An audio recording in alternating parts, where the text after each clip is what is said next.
I know we've only known each other for 4 weeks and 3 days, but to me, it seems like 9 weeks and 5 days.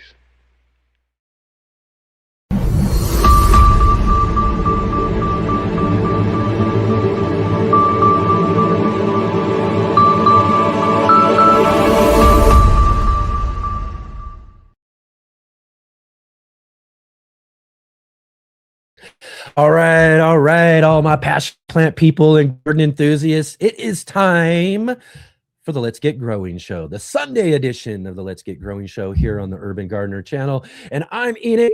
I'm your host today. And we've got a really, really great show and a co-host coming up here in just a few minutes as well, too. But today's show is, yes, that's right. It is the third Sunday of the month. And the third Sunday of the month here on Let's Get Growing show is our monthly gardening book club. That's right. As I mentioned, we got our co-host Mark Boucher Colbert, Mr. NBC, with us here. Just a few minutes on the In the Garden segment, and then we'll continue on to our book club because today we got a great guest. We've got Willi Galloway joining us.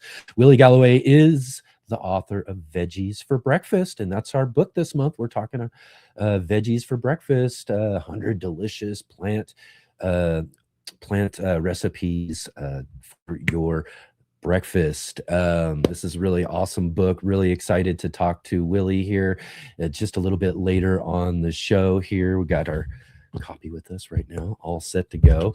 So we'll get to that here coming up in just a little bit here on the show. But at the top of the show, I also want to remind you, we are doing our new segment here at the top of the show called Roll Call. That's right, Roll Call. That's our opportunity for us to say hello to all of you who are joining with us here live on the show.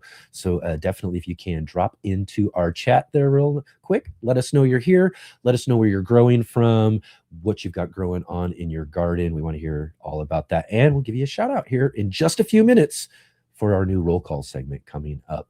And if you can too, here at the top of the show, let's go ahead and click the like button, hit the thumbs up, as well as bell notification and subscribe for future videos and live streams coming here on our Urban Gardener channel. Share with all of your garden friends and let all of your garden friends know that we're here every weekend for your 3-day gardening talk weekend here on the Let's Get Growing show. And of course, we're here like usual every Saturday and Sunday at 11 a.m. Pacific time, 2 p.m. Eastern. And now we have our Monday evening show. Yes, our new show, The Green Room, on Monday evenings at 5 p.m. Pacific and 8 p.m. Eastern. We'll talk all about what we've got coming up on The Green Room here just a little bit later on in the show. But also here at the top of the show, let's have a big, huge shout out to all of you who are watching our replay right now. Thank you so much for tuning in on your time and checking out our show. We'd love to hear from all of you as well, too. So definitely drop into our comments section there. Let us know you're here. And just like our roll call, let us know what you've got growing on and all of that. I'd love to hear from you. Even if you want to just drop by and say hi, definitely do that. We'd love to see all of those comments coming in on our replays. Excellent, excellent. And if you're here with us today live, definitely join in on the conversation. That's the really awesome thing about doing a live show like this, is that you're all here with us. You're jump into the chat. We've got a great guest here coming up later on in the show, talking about all sorts of really awesome recipes for breakfast and all of that. So definitely drop in some questions for Willi later in the show as well, too. So I'd love to see that.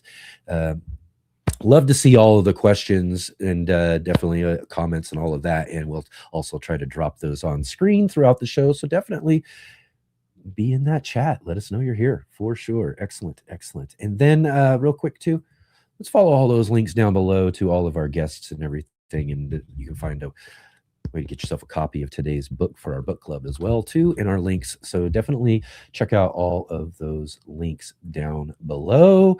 And here at the top of the show, I also want to mention, too, you guys see on our breaks every single show, we have our sponsor, IV Organic. They're just a really great, they put out a really great 3-in-1 plant guard. I think that is just really a necessity for lots of gardeners out there, especially those of you who are growing fruit trees and different types of trees and all of that too. 3-in-1 Plant Guard is really, really awesome. So you'll definitely want to go and check out ivyorganics.com for that 3-in-1 Plant Guard. But this month, if you go and order some of that 3-in-1 Plant Guard, Ivy Organics is doing their annual fruit and plant scion giveaway. So this is traditionally in the past has been mostly figs. They did a fig cutting giveaway over the last few years in their February giveaway. But throughout the month of February, Ivy Organic is giving away they're doing their free fruit plant scion giveaway. And they got a bunch of different fruit plants for you to choose from, including figs as well too, that you can get for free if you order some of that 3-in-1 Plant Guard. But also as well too, there's one more bonus that you as well is the use our promo code GROW10, GROW10, and you'll get 10% off as well too from that order. So get 10% off of your order and a bunch of free plants that they've got, scions and fruit trees and all sorts of great stuff to choose from. So this is a great opportunity.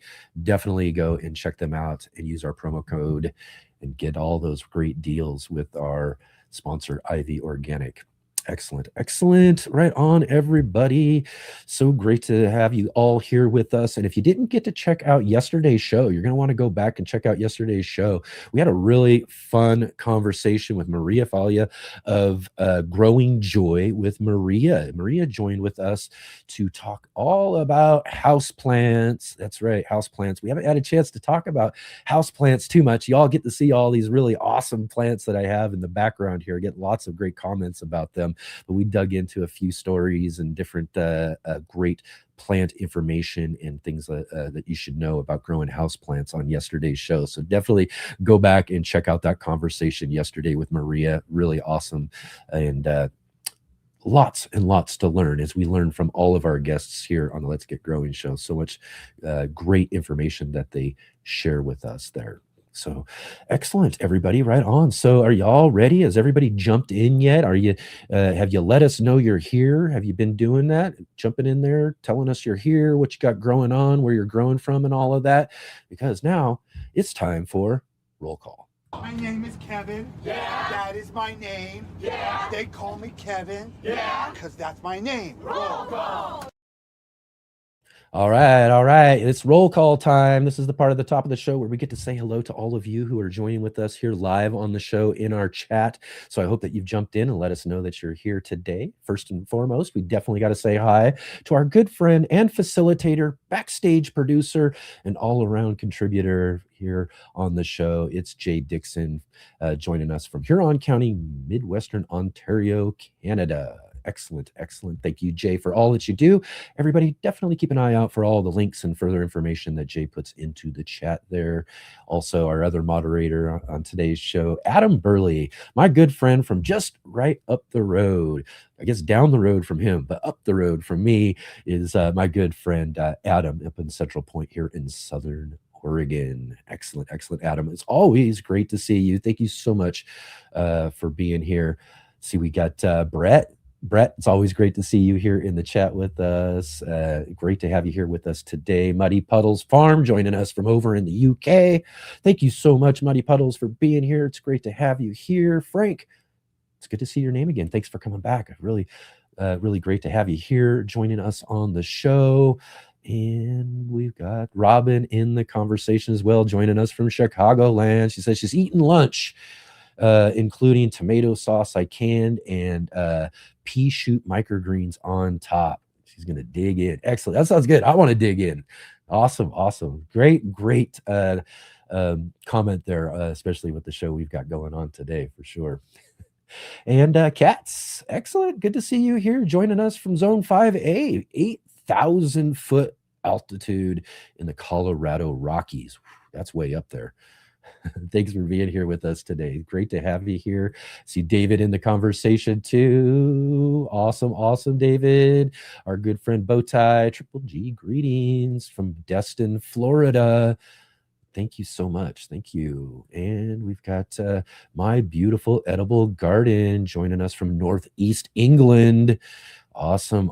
Excellent. Love our international audience around here. You guys are all so awesome and wonderful for showing up here and hanging out with us. And let's see. Oh, let's mention this too, Frank. Good idea. Let's click that thumbs up. I love it when you guys are mentioning and reminding folks. Let's click that thumbs up for sure. And Shawnee Groves is with us. Lovely day. I just made myself a cumin orange chicken with fermented hot sauce, cheese, fermented carrots, and ginger with garlic and cilantro and corn tortilla because I want to breathe again. Excellent, man. That's a lot of good stuff in that there, Shawnee. Amazing, amazing. Everybody popping in some of the cool, fun things that they're eating right from stuff that they're harvesting out of their garden. How awesome is that? How great. Excellent, excellent. Bowtie says, I see chat on my TV, but not on the computer. Oh, no, you better refresh. Uh-oh. Let's see here. Let's see here. Riz, it's always good to see you. Great to have you here. Let's see here. Joining us from Asia. How about that? Again, like I said, amazing, amazing international audience here today. Love it. Thank you so much. Marshall, always great to see you joining us from Georgia. 8A. He says it's time to plant some seeds. Absolutely is, for sure. I know Mark's busy doing some seeds we'll talk about here just a little bit as well, too. Look to Nature Homestead. Greetings, Green Thumbs. Great to see you there. Awesome to have you here with us today. I see Janet's in the conversation too, jumping in there just last minute here. Excellent, excellent. It's great to have you here with us. It's great to have you all here with us today. Again, so awesome to have a great show for you all with a really awesome guest. We've got our co-host coming up here in just a minute. And let's see here. We got someone else jumping in here last minute as well too. Joining us from Seattle. Awesome. My hometown, Seattle. Excellent. It's great to have you here. And go Hawks. How about that, right? Go Hawks. Woo! Excellent. All right, everybody. It's time to get moving on today. We've got, like I said, a great show, and it's the third Sunday of the month. And the third Sunday of the month is our monthly gardening book club, as we all know. But we also get one other really, really cool feature on the third Sunday of the month. And on the third Sunday of the month, we also get to hang out live with our good friend and co-host, Mr. Mark Lachey Colbert, Mr. NBC, joining us right now for In the Garden.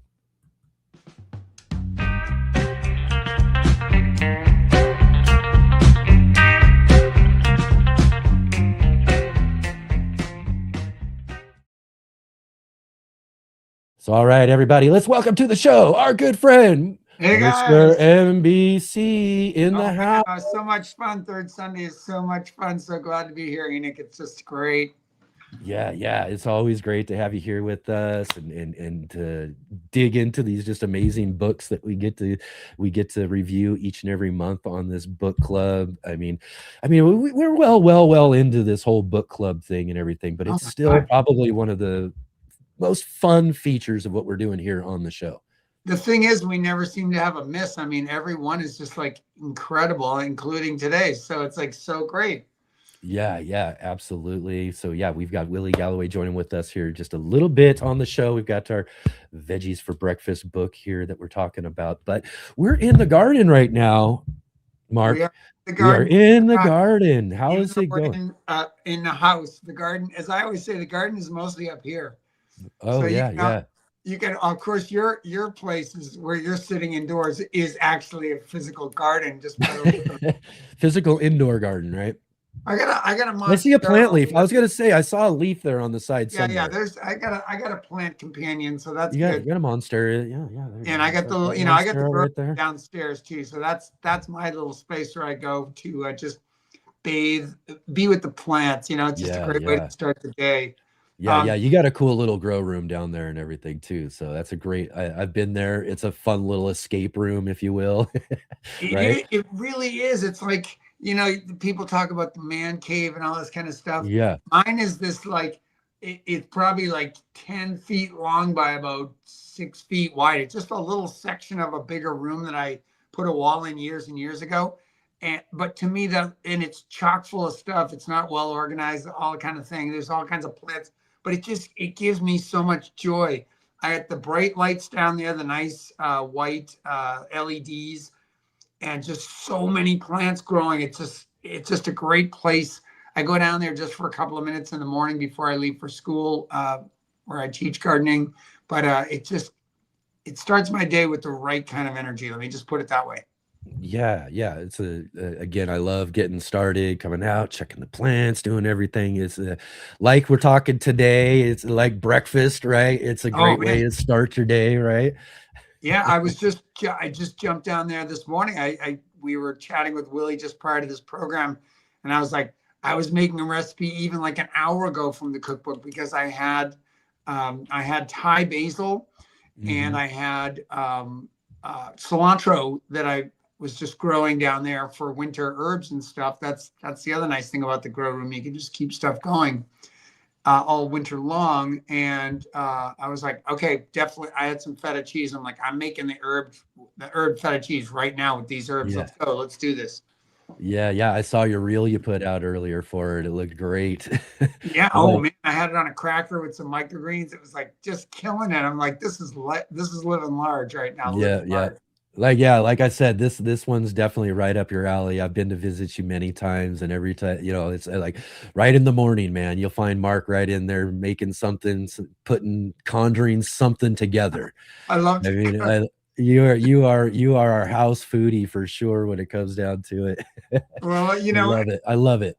living in Portland, I feel like I'm a Absolutely. tiny little person compared to the giants, the foodie giants that are here. But it's not about comparison. It's just about love, just about loving stuff, and Yeah. loving great food, and then loving the transformations, the creativity, the culture that comes with the cuisine, which is so great. I'm so glad to be talking about a cookbook today because it's such a and that, part of the reason why I work at the Noble Rot, the rooftop garden, and what I love about that is I give the chefs the prime material, the best that I can grow and the best stuff, Mhm. and then they take it and they transform it further. They have additional Yes. levels of creativity that they apply to it. So I feel like I'm a paint maker. I'm making the paints. I'm getting the pigments as best as I can. Then I give it to the artist, and they go and paint a picture with it. Yeah. Oh, and they do a fantastic job. I've been up there as well too, and they've shown me some of the things that they put together with the stuff that you grow up there and everything. So, I mean, it's really fantastic. It's a really great place. If you're ever in Portland, let's put the plug out there. If you're ever in Portland, you got to stop by Noble Rot. And I've No, mentioned to you too, like one of my favorite podcasts I've listened to for many, many years. They come in and out of Portland all the time, and I've mentioned Noble Rot several times on their podcast as one of their favorite restaurants in all of Portland. So wow, that's awesome. yeah, yeah. Yeah, it's got a great vibe. Speaking of which, I'm getting ready to do a talk at our one of our favorite pilgrimage places and times of the year. It is the Northwest Flower and Garden Show coming up this week, starting Yeah. Wednesday, Thursday, Friday, Saturday, Sunday at the Washington Convention Center in Seattle. It is a highlight of my year. This year, for the first time, I've gone for about 10 years as a participant, just as an attendant. Always come away with huge inspiration, garden deals from the vendors, all kinds of stuff. Yeah. But this year I'm giving a talk too. So, and it's a Yeah, congratulations too. I mean, amazing. I've been waiting for this day actually. yeah, right. That someone's gonna get Mark up on a stage and do a talk somewhere because I'm telling you, you've got such a great, background in gardening and all of that, especially with the rooftop, which I think is such a great subject for you to get started with and talking about that for sure. Yeah, well, talking about 20 years of rooftop gardening at Rot, so it's been actually wonderful to kind of go through.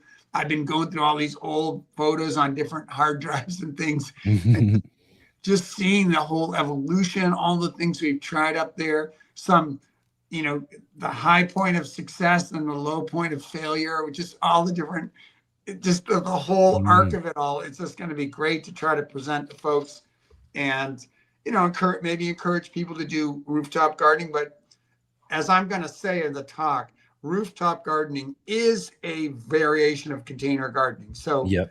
Yep. there's really nothing different about it. You just are expanding the size of the container, maybe, Yep. but it really is container gardening. So that's one good thing to keep in mind. It's a Yeah, lot of what everything is enclosed in. Even if you're building like a larger bed, which I know you've done before and all of that, what looks like a raised bed, but it's still a container, Yeah, when it comes down yeah. to it. It's still a And you container. just have additional concerns and considerations, some for your growing, like the wind and what it can do, Yeah, oh both yeah. in terms of toppling things and creating almost like this vacuum, an updraft that can suck things off of high spaces. That isn't fun. Oh yeah. And, You've had that happen? You've had something kind of maybe end up in a place it wasn't before, or on a wind gust yeah, or something? yeah. Yeah, let's say No, yeah. Well, I'm just gonna say that. I'm not gonna go. I'm not gonna no elaborate. detail. No There was detail.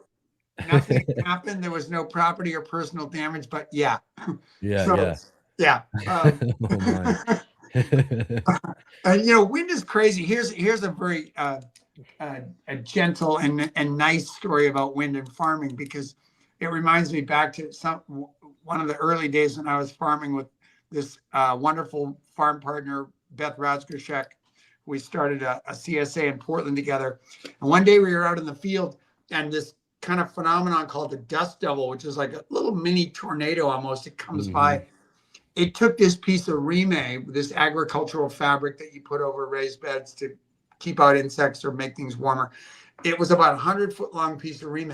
It took it up into the air, like grabbed it from the ground, took it up into the air. Then it like floated up in the air like a giant Chinese kite. And then it floated away. Like we just saw it go away. We had to sort of guess where it was. We had to drive like a quarter mile away to find our piece of rime. So, the wind, just to say, the wind is a factor, whether you're on the ground or even more so on the roof. You have to kind of with the wind, and the wind can do some funny, beautiful things, and it can do some terrible things too to your garden. Yes, yes, for sure. And again, too, a little quick background on us. That's how we met, was Yeah, because on the roof. up on the rooftop, because I wanted, when I first started the channel, to go do a video on a really cool rooftop garden, because I did my own rooftop gardening. I had a whole pepper garden I did up on a carport rooftop that I do, and we got it back this last year. We did have some years we couldn't do it, but I got a new owner. We got it back up there. We're going to expand it out hopefully this next year. But yeah, you're right, wind, even on a little carport, because I've also got to think about like maybe some shade at times too, being so exposed during the middle of the summer like that too. So that's when my problem comes up. So I got to put the shade cloth, and I have this whole thing set up for it.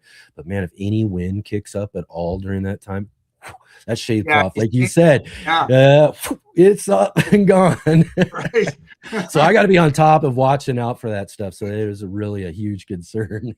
Yeah, there's some things to think about when you put a garden higher than the ground. I mean, there's a lot of things to think about when you do it in the ground, but then when you elevate it, it's there, you get extra concerns. So anyway, we'll be touching on some of that, but I just can't wait for the flower and garden show. This the level of creativity up there. The display gardens are amazing. I just go around them about 10 times because I got to drink in all the details. You can talk with the designers. A lot of the vendors that are there, like I always get some seeds there, and there's like Wild Dreams Farm and Deep Harvest Farm, and the farmers are there selling you the seed. So it's just a great opportunity to talk to them about why they're growing this particular seed, what what the traits are like, what their farm, just who they are, because so much of gardening and farming is the passion of a person, right? An individual person, well, like you and me. Like we have these passions, and Willi Galloway, our guest today, these animate us to do the things that we do, right? And there's each person gives such a unique spin to their interpretation of farming or gardening or landscaping. So it's great to get to know the person, because there's no such thing as abstract gardening. It's all embodied in some person. Yeah.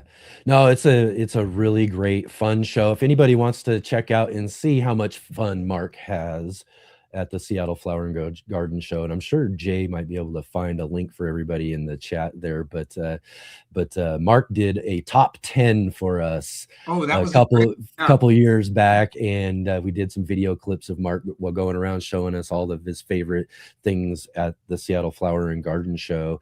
And maybe we'll get to see some stuff this next week. We'll maybe get Mark on there and all that sort of stuff. Saturday during your show, I'm your guy. I'll roam, I'll rove, I'll be reporter at large on the scene. So we'll like we did last year. And I was going to say, last year's show, we did another really cool one last year. In fact, was really fun though too. Another thing that's really fun about the Seattle Flower and Garden show is getting, like you were talking about, getting to meet other folks and all of that too. But you got to run into one of our book club guests back then too, right? Yeah. Kim, well, this was interesting because, you know, we had our next book coming up. So this was in February. We had named what our March book was. It was Climate Change Resilient Garden, right, by Kim Stoddard.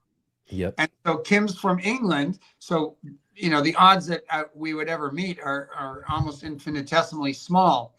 But one distinguishing feature is in the book, in the profile at the back and through the book, there's a couple of pictures of her. And she has bright red hair. She dyed her hair bright red. So I'm cruising the floor at the shows, and all of a sudden, this bright red-headed person, I'm like, oh, wait, that's Kim Stoddard. So that is Kim Stoddard. So, and she was getting some footage for her, all of her garden stuff that she does in England. Yeah. Is in England. But I'm like, oh, wait, I'm going to go say hi to her. So I actually get to meet the guest. And this has never happened except like with Willie, we live in the same town, Portland, and we've seen each other many times over the years. But our other guests are always these people usually that I have never met and probably will have very little chance of meeting. But Kim, I met before the show, which is at the Flower and Garden. Before our program, I met her at the Flower and Garden show. And it was only her red hair that gave her away. Yeah. It's such a great story. I love it. Yeah, that's a good one. But that's the fun thing is you get to run into folks, and like I said, if you're really, you know, like us, you know, really into our gardening books and all that sort of stuff. There's tons of authors that are there promoting their books and all that sort of stuff. You can go, you know, and meet up with them and talk with them and, you know, get them to sign your books and all that sort of stuff as well too. So just really overall, just a great opportunity for gardeners to just kind of get together in a place and share their passion and get to see all these just amazing displays and exhibits and talks like yours and everything too. So you get a chance, check out the Seattle Flower and Garden Show this week, or put it in your calendar for next year for sure. Now here's a tip from a seasoned show goer. So I'm going to give a hot tip here that you probably wouldn't realize from the first year or two, that the show goes till it goes from 9 to 7 every day for 5 days. And there's lectures every hour of the day. It's just amazing. You could get a complete gardener's education, but these designed gardens are really amazing. And the design usually there staffing the garden, but during the peak show hours, I'd say from like 10 to 5 or something, there is just a gajillion people there, and you'll never get, more than a 5-minute conversation with the designer. But between, I would say the hours of 6 to 7, I'm not doing that because of the 6-7 thing. That was just 6 to 7, between 6 and 7. The show designers are often just kind of like standing around. There's not much foot traffic. They might be just like, shuffling around, biding their time. That is a great time. You can get long conversations with these people if you come on by. So if you're going to go to the show, plan to stay right till the very end, and you can catch people in some of their downtime and really mine for gold, Exactly. And that's the thing. These folks are just as passionate about what they do. They're in there designing and all that sort of stuff. So they want to tell you about it. Oh, yeah. They want to talk to you about it. So that's just a great opportunity, like you said. So my all right. 6, 7, go between 6 and 7. There you go. Sorry to have to overuse that meme. Oops. There you go. We've found a way to include that into our show. That's awesome, Mark. Leave it up to you, the guy who's around all these kids all the time. Yeah, exactly. That's right. A garden teacher for sure. Real quick though, Mark, I'm going to throw a question at you here.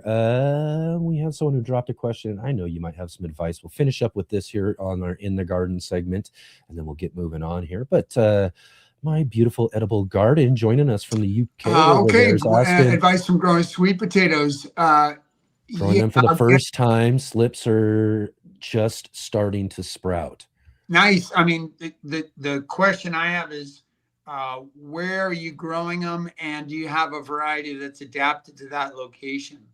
So, northern growers, I've grown sweet potatoes. They grow great. You just have to make sure you get a variety that grows well in a northern location. Especially a cooler place. Yeah, they are more of a warmer loving crop. So you want to make sure you got one that's really, suited for northern climates. Yeah, like a couple of years ago, I grew one called Lilac Beauty that was just a stunner, and that did great in Portland. I mean, that was a great, and if you have one that's more suited to warmer climates, you might have to, and if you're in the northern area, you might have to do things like maybe grow it in your greenhouse, maybe grow it with black plastic or something. But I would rather avoid those two and just find a variety that grows well in my area. So I would say hopefully those slips are from something that grows well in your area, which, you probably have to do a tiny bit of research to find out what that is. Yeah. So now with slips, Mark, are you someone who's going to take your sweet potato and put it in water or soil to produce slips? And then my question after that is, then once the slips are ready to pull off of your potato, do you then go to water or directly putting them into your garden space or wherever you're going to grow them? Yeah, good question. I will often just put a potato in water. You can literally do like the 3 toothpick method there and just make sure some part of it's above the water. And then it's going to start to just generate these shoots like crazy, at which point you can just gently wiggle them and break them off from the mother plant when they have, a couple of stalks and a couple of leaves each. That's what a slip is. Stick that again in water. It may already have roots on it. Mm-hmm. It doesn't just stick it in water. It'll soon send out roots. And then I will often pot those up into small 4-inch pots just to get them going. And then when the season is a little further along and the soil temperatures are warmer, then I'm going to plant those out. So usually I'm going to a couple of steps. I have not done any sweet potatoes yet this year. And I'm still deciding whether I'm going to do them this year. So yeah, but I don't think it's not too late, because any of them are going to like warmer soil. They're not really a cool season crop. So you don't want to get them out there too early. Yeah. And that's an important thing to remember too. Warmer crops and warmer things. You definitely, there's a lot of folks, that really get into like zones or even now first and last frost dates and those sort of things, which is probably your better piece of information that you need. But really, soil temperature for crops that are going to grow in warmer climates, you want to make sure that your soil temperature is at least warm enough to be putting those young roots into and everything as well, right? Yeah, this year, Portland's had a crazy warm winter. I mean, we've almost been almost completely frost-free. Down here too, yeah. We almost didn't have a last frost date. It came like in, maybe like way late in December or early January. We didn't get really a hard frost until then, which is absolutely nuts, because usually it's in November. And now again in the spring, it's like it's warm. Things are warming up. I'm planting already, but I don't know, but it's still not going to be anywhere near you. And what I'm saying is you can't really use frost dates because they just tell you about the air conditions, and you're right, the soil temperatures are really where you need. So you need that sun beating down on the soil for a while, and the air warming up quite a bit to move the soil temperature needle. Yeah. Right on. Well, excellent. I hope that helps you out with your sweet potatoes. Get them started up. Enjoy them. Sweet potatoes are awesome. We learned a little about those just recently. We had Dr. Jeff on a couple Sundays ago and talked all about blue zones, and sweet potatoes came up as a big part of all of that as well too. So those are great crops to grow. Edible leaves and everything else as well too, you can do if you want to enjoy those. But yeah, sweet potatoes are awesome. They're in Willi Galloway's cookbook, so I'm sure we'll talk about them. Oh, absolutely. We got to touch on some sweet potatoes for sure. Yeah. Excellent, Mark. Right on. Another great in the garden segment today, but we got to get moving on today. We got some really awesome stuff to talk about here still coming up. So let's go ahead and take a little quick break here real quick, and then we'll be right back here in just a few minutes for our book club. Don't go away. That's right. That's right.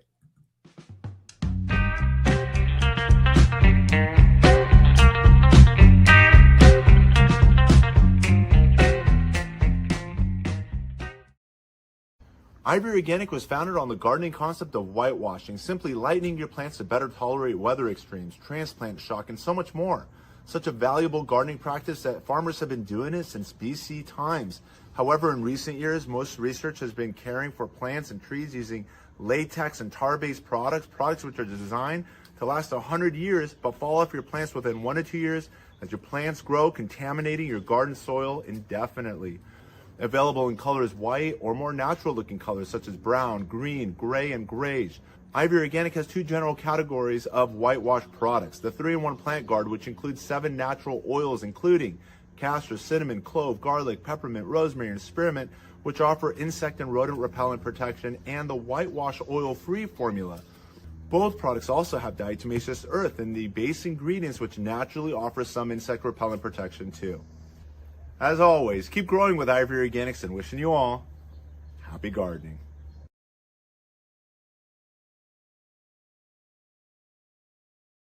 All right. Here we are back at it. It's time now for us to jump into this monthly gardening book club. What do you say, Mark? Oh, let's do it. Can't wait. All right.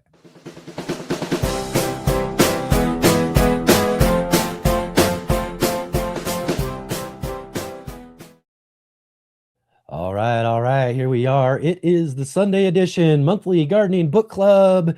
And here we are, Mark. We've got, like we've been talking about already, got a fantastic selection this month. Really glad to have been able to do, and that's one of the things too. And I also kind of want to mention this as we're getting started as well. So I hope people are really recognizing the difference in the chain, what we're kind of doing when we're selecting books. We're trying to look at things a little bit differently. We've got like nonfiction books. We got fiction books like Christy Wilhelmy's. We've got, actual garden instruction books. We got some science books. We've got, some seed story. We're trying to really look at all different types of aspects of how gardening, is a, how gardening fits into, what we're all doing here. But in our book selection, that's what we really wanted to kind of stand out, that we're looking at different things, and doing a recipe book this time was really kind of a cool new way for us to kind of veer into another direction a little bit, right? Absolutely. I mean, we've touched on some recipes in other books, like recently the Garlic Companion. There were some great recipes in there.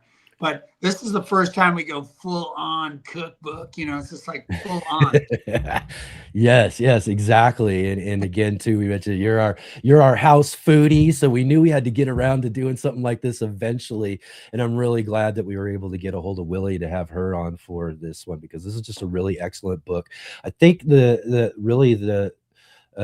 other aspect of this as well too is that this book is, how do we take things from our garden that we're growing and utilize them into our, the first meal of the day, the most important one, as they say, right? Yeah, indeed. I mean, it's like I was talking with Willi earlier, and I sort of kind of said this breakfast is like the hollow leg of the body. It's the one place, we kind of get a sense for lunch and dinner and how to use vegetables there and such. But breakfast is like this open cavity that we really don't do too much with, unless it's maybe a Saturday or Sunday. But this book is set up for the busy weekday person. It's like almost like Willi Galloway. It's like I feel you, people. I know what's going on in your lives. I'm there too. Here's how you do it. Here's how you overcome those hurdles. Excellent. Well, without further ado, let's go ahead. And again, too, that's what the awesomest thing about doing this book club here live on the Let's Get Growing show is that we get to have the author with us live right here on the show to talk about these books. So let's go ahead and welcome to the show, Willi Galloway, author of Veggies for Breakfast. Let's get there. There we go.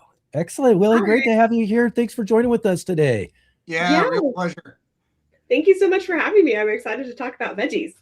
Excellent. Right on. Yes, let's talk all about it. But first, let's go ahead and let you introduce yourself to everybody here on the show, as well as, maybe let us know just a little bit about your garden story. How did you get started growing? How did your garden adventure get started? Yeah, so I'm Willi Galloway. I am the author of Veggies for Breakfast and also Grow, Cook, Eat, A Food Lover's Guide to Vegetable Gardening. And I got started growing vegetables with my mom. I grew up in Cheyenne, Wyoming, which is at 6,500 feet. It can, frost there all the way through June and start again in September, has a really short growing season. And my mom had a huge backyard garden that was, she has a very green thumb. And so I grew up growing food with her. And, I loved picking English peas off the vine and strawberries. And we had raspberries. And I just really liked gardening. And when I was graduating from college with a degree in English, I wanted to work in publishing. And my mom was like, oh, well, you should apply for an internship at Organic Gardening Magazine. You like to garden, and that's what, you could kind of do both. And so I did, and I got the job. So I ended up working for Organic Gardening Magazine for many years, eventually becoming their West Coast editor. And I kind of had the vegetable garden beat. So my job was to call up Oregon State and talk to the people, who were breeding tomatoes there, or talk to people who were breeding carrots. And just really, I learned a lot about vegetables and how to grow them well. And that led me to writing my first book, which is it's a vegetable book. It has some recipes in it, but it's really, the point of that book is to help grow the best tasting food. Yeah. Yeah, that's what we're after. That's what we're all about, right? Yeah, I think a lot of books, the first edition of Grow, Cook, Eat came out in 2012. And at that point, a lot of books were still really focused on yield. They kind of had that 70s back to the land focus. And what I realized is that most people who are growing vegetables are, someone said huge fan of Grow, Cook, Eat. Thank you. Yes. Most people are growing vegetables because they want to eat them, that they like them. It's something they love and they want them to taste good. And so that's really what I wanted to focus on. And Veggies for Breakfast came out of Grow, Cook, Eat because literally one day I was sitting at my kitchen table eating breakfast, looking out at my vegetable garden, which I can see from my breakfast table, and thinking about how I had all the stuff I needed to eat that was out in my garden. I couldn't quite keep up with it. And I looked down at my plate and I was having an egg and toast. And I was like, what's going on here? Something's not quite right. Yeah. So that's got me thinking about, how could I start in my own life having more vegetables at breakfast? And it sort of snowballed into a cookbook. That is so great. What a labor, though. Nobody undertakes the writing of a book, or at least if you've done one, you kind of know what's involved. So you probably had a sense that this is going to be a process, right? This is going to be a long process. Yeah, and I didn't quite realize how much work an entire cookbook would be, because there's just you have to come up with all the ideas and then develop the recipes and make them and then send them out to testers and then incorporate their comments and make it again. And I have a son and my husband, and they were just eating breakfast for breakfast, lunch, and dinner. They were kind of right, please. That's right. They're getting all sorts of great stuff. Yeah. Oh my. All day long. So let's talk about this connection between cooking and gardening. So I work with kids at a Montessori school, and I'm always kind of using the two-hand approach of if you're a cook, you have to be a gardener. If you're a gardener, you have to be a cook. Agree or disagree with that statement, and tell us why. 100%. Yeah, actually, in Veggies for Breakfast, there's a pantry section that's here's the things that you should have in your pantry. And I included a garden section, stuff to have in your garden, because I think regardless of if you live in an apartment, obviously there's some people where, growing something could be challenging, but for a lot of people, growing a few herbs is totally within the realm of reason. And I think that, buying a clamshell of thyme at Trader Joe's costs the same as buying a 4-inch pot of thyme and planting it. And Yeah. so if you're nervous about, if you love fresh herbs and you like to cook, but you're not much of a gardener, it's not like a big loss if you accidentally kill the thyme, right? And Right. you're probably not going to kill it because it's very easy to grow. And then when a recipe calls for 2 teaspoons of thyme, you don't have this like plastic clamshell you have to try and recycle, and B, you don't have way more time than you need. So you can just go out and harvest a little bit at a time. I made vegetable soup last week, and I went out and got some rosemary from my garden. And so I think that herbs they make everything taste better, fresh herbs. I mean, you could put fresh herbs on a frozen pizza and it would taste better. And so I think that that's the number one thing people can start with because they'll use them. Yeah. Speaking about pizza, I think I heard you make that comment many years ago at the Flower and Garden Show, was about throwing some fresh arugula on a frozen pizza. And I remember that because it was interesting, because I think I remembered, oh, this is a practical person. I mean, I didn't know you that well at that point. I'm like, oh, this is a practical person. This is not somebody whose standards are so high that you can't even reach it, because this is like somebody who understands how actually people work, and which I think is one of the strengths of this book. It's like, you may have a frozen pizza, but you can still elevate it. You're not condemned for having a frozen pizza. Yeah. You don't buy frozen, or at least I do, occasionally. Every now and then, yeah, right. Well, it's just like this kind of food and cooking and even gardening, every one of these realms has so much snobbiness that's possible, right? I mean, you can get so full of yourself and such a big play. You think you're such a big player, and I'll never do this, I'll never do that. But for the most part, if we want to bring people along, we have to have a whole range of strategies. So I'd like you to talk a little bit about that in terms of vegetables for breakfast and what your thought process was. Yeah. So, I mean, when I sat down and thought about, okay, like, why am I not having more vegetables for breakfast? And it comes down to time. We get up in the morning, have to get kids off to school. My husband and I own a small business, and you just don't have a lot of time to sit there and chop vegetables. And that is the most time consuming thing about vegetables in any cuisine, breakfast, lunch, or dinner. And so what I came down to is really having some prep. And at the beginning of the book, it's called Breakfast Strategies for Busy People. And it just sort of lays out, here are some things you can do. You don't have to do all of them, but do one or two. And the main thing I like to do is I like to cook some vegetables ahead of time. So if that's roasting sweet potatoes, because sweet potatoes you can utilize in a lot of different ways, sweet or savory at breakfast, or making a big pan of roasted vegetables with whatever's seasonal.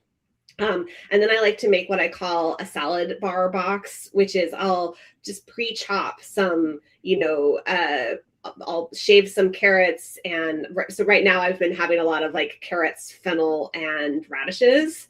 But cucumbers, sugar snap peas, green onions, even just chopping some spinach, so it's ready to go. And if you're like, okay, I just made myself avocado toast, like, good for you. That is a vegetable for breakfast. I'd like to encourage you to think about basically putting a salad on top of that. So, a handful of arugula, and then you can get your salad bar box out of the fridge and toss in some carrots and some radishes and some fennel and just pile that on top of the avocado toast.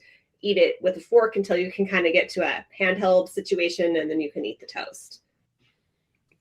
Yeah, so that's it comes down to the prep, and I like you even outline in the back, like, this is what you're going to do on a Sunday, and this is what you have to do for every other day, and you give a whole week's plan for how to do this. And I think 3 or 4 of the nights have nothing to prep, so you've already done it. If you do a couple hours on a Sunday, which could be full of, you could be listening to a podcast while you do it, you could be inviting a few friends over. You listen, watching Let's Get Growing. You could be doing Let's Get Growing. You could be doing that on in the background. That's brilliant, right? Enoch, you just hit on something. You could be doing your breakfast veggie prep while you're listening to Let's Get Growing on Sunday. That's amazing. That's right. Absolutely. Yeah, no, I actually like to listen to an audiobook while I do it. I was like, how can I make this not feel like a chore and like something I'm actually excited to do? Mhm. The other thing I like to do, if you're gonna kind of follow all the steps, another thing too you can do is just make some salad dressing ahead of time so it's ready to go in the fridge. Yeah. You can also, of course, buy salad dressing. No shame there. Yeah. Right. I have one from Trader Joe's. I really like it. It's in my fridge right now. Um, but yeah, just basically the idea is have some veggies that are ready to go so that then, in the morning, you can use them.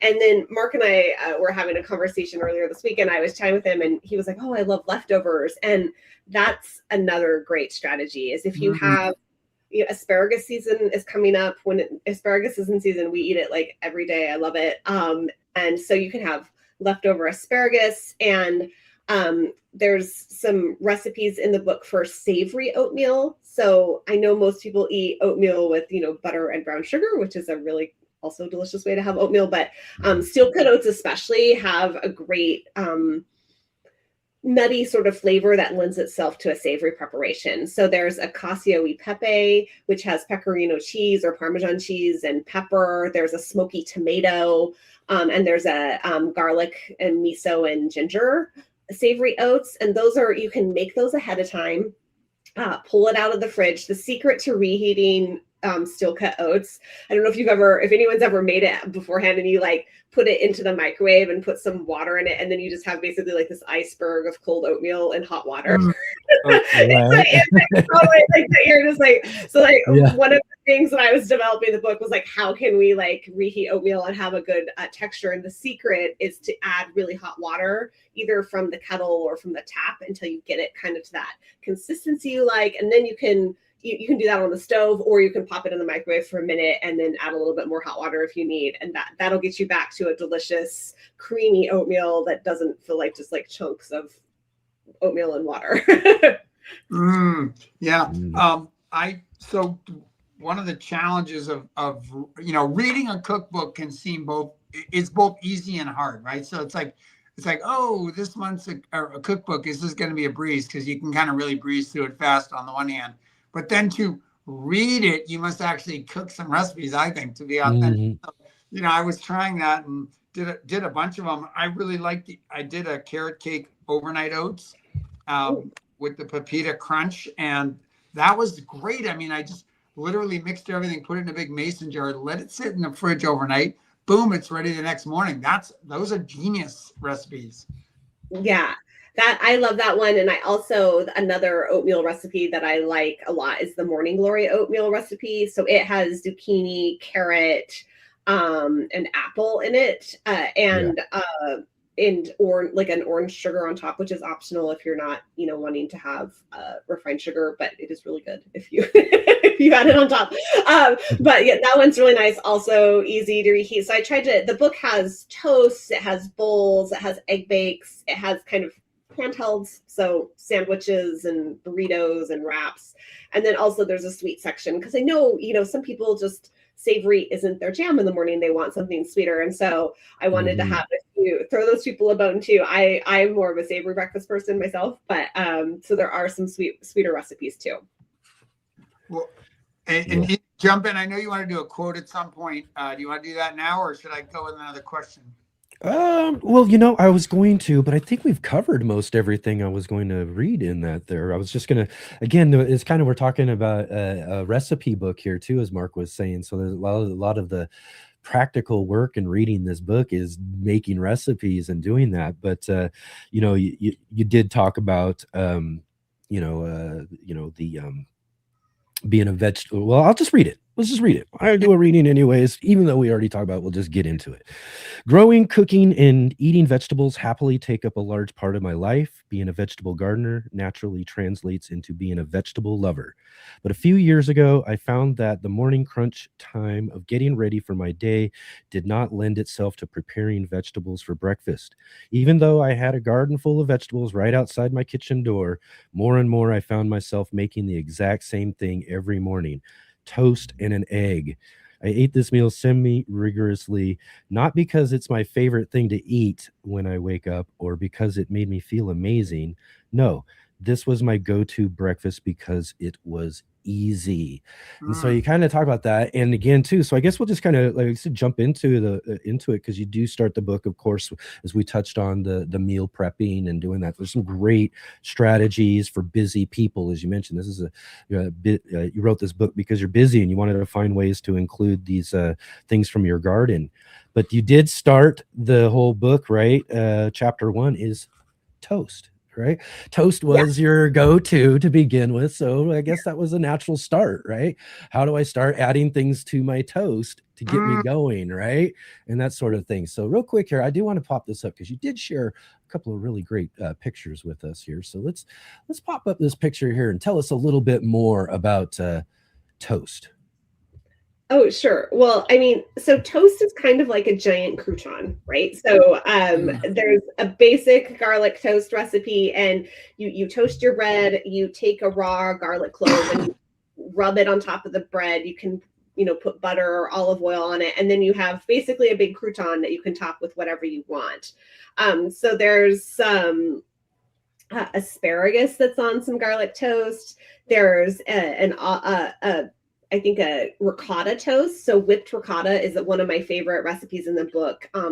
It's high protein. You can make it ahead and just it takes literally like a minute to make. And then it has this really beautiful neutral flavor. So you could make it go kind of on the sweet side and put honey in it, or you can make it more savory. My favorite way to do it is stir some curry powder into it. And then it's this really nice, sort of platform to put veggies on. And there's avocado toast on there with some really crispy chickpeas. That's another recipe that I love that's super flexible in the book. You can put it on lots of things. You can make them ahead. And they have a lot of fiber. So I know protein is something people are trying to get more of, but whenever I see that, I'm like, oh, you got to get the fiber in too. And so avocado has a ton of soluble fiber. Beans have a lot of fiber. So, thinking about adding some beans, and those shaved carrots, you can shave those ahead of time. So really in the morning, if you've whipped some ricotta and you have the shaved carrots, all you have to do is toast the bread, spread on the ricotta, put a handful of carrots on top, maybe drizzle a little olive oil on it, and you're good to go. So it is like doable. It is a really doable thing. And the way you started the book with toast, because that's my go-to breakfast too. It's just like, oh man, I felt so indicted reading your thing, but you're giving us a runway. It's like the runway is first made up of buttered toast. It's just like you're cruising along with buttered toast for a little while. Then all of a sudden you get a little layer of avocado on there. Then your pickled onions on the avocado. And by the time you're taking off, then you're ready to do fly into all the other bowls and everything that are there. Yeah, definitely. I did make some of this stuff, and I think I told you this in another conversation, that sometimes a cookbook is just permission. You may have done something before and you let it fall by, like the pickled onions. I've made those before, but it's just like a reminder. It's like, oh, wait a second. I got to have pickled onions. Willie says I got to have pickled onions, so I better get going and do it. Or trying new things like the dukkha. I had dukkha from Trader Joe's, and that's as you describe it, it's an Egyptian mix of seeds and nuts that are toasted. I had gotten a Trader Joe's blend, and it was bland. It's like, all right, so what's so special about dukkha? But when I made it myself, oh my God, the flavors pop, and I'm putting it on everything now. It's my go-to. I have a big jar of it. I just made some a couple weeks ago, but interestingly, I used coriander seed that I saved last summer from my own garden. Yes. And it was like a little, I followed my own recipe, but it was almost a little too coriander forward because the coriander seed was so fresh. It had way more flavor than, whatever dried coriander I'd, gotten from the spice store before. Right. It was kind of, it was like, I was like, oh, well, yeah. I mean, I knew it, but of course, like fresh herbs and fresh seeds that you've saved have a lot more flavor than whatever, the one I bought at the store that was harvested 5 years ago. Who knows, Mm-hmm. So it was a good reminder to myself, like, wow, like fresh saving seed. And that's coriander seed actually is like so easy to save. Yes. And I love it. It's one of my favorite things in the garden is I love to plant cilantro. You've got to plant it every 2 to 3 weeks if you want to have a consistent supply, because as the days get longer, it just bolts. Yep. And here we, Hence why seed saving so easy. I love seeing that there's like so many gardeners from all over the world, but where Mark and I live, it's, we're at a pretty high latitude. And so we have a lot of light in the summer, but so they go to seed, but they when they flower, they get in tons of great beneficial insects draw it in. So I like to plant them by squash, actually, because I notice that it brings in a lot of the pollinators that then go and visit my squash plants and pollinate them. And then I love the green coriander seed, is so tasty in Grow Cook. God, yeah. In Grow Cook Eat, there's a really good marinade for chicken that uses green coriander seed. It's really good.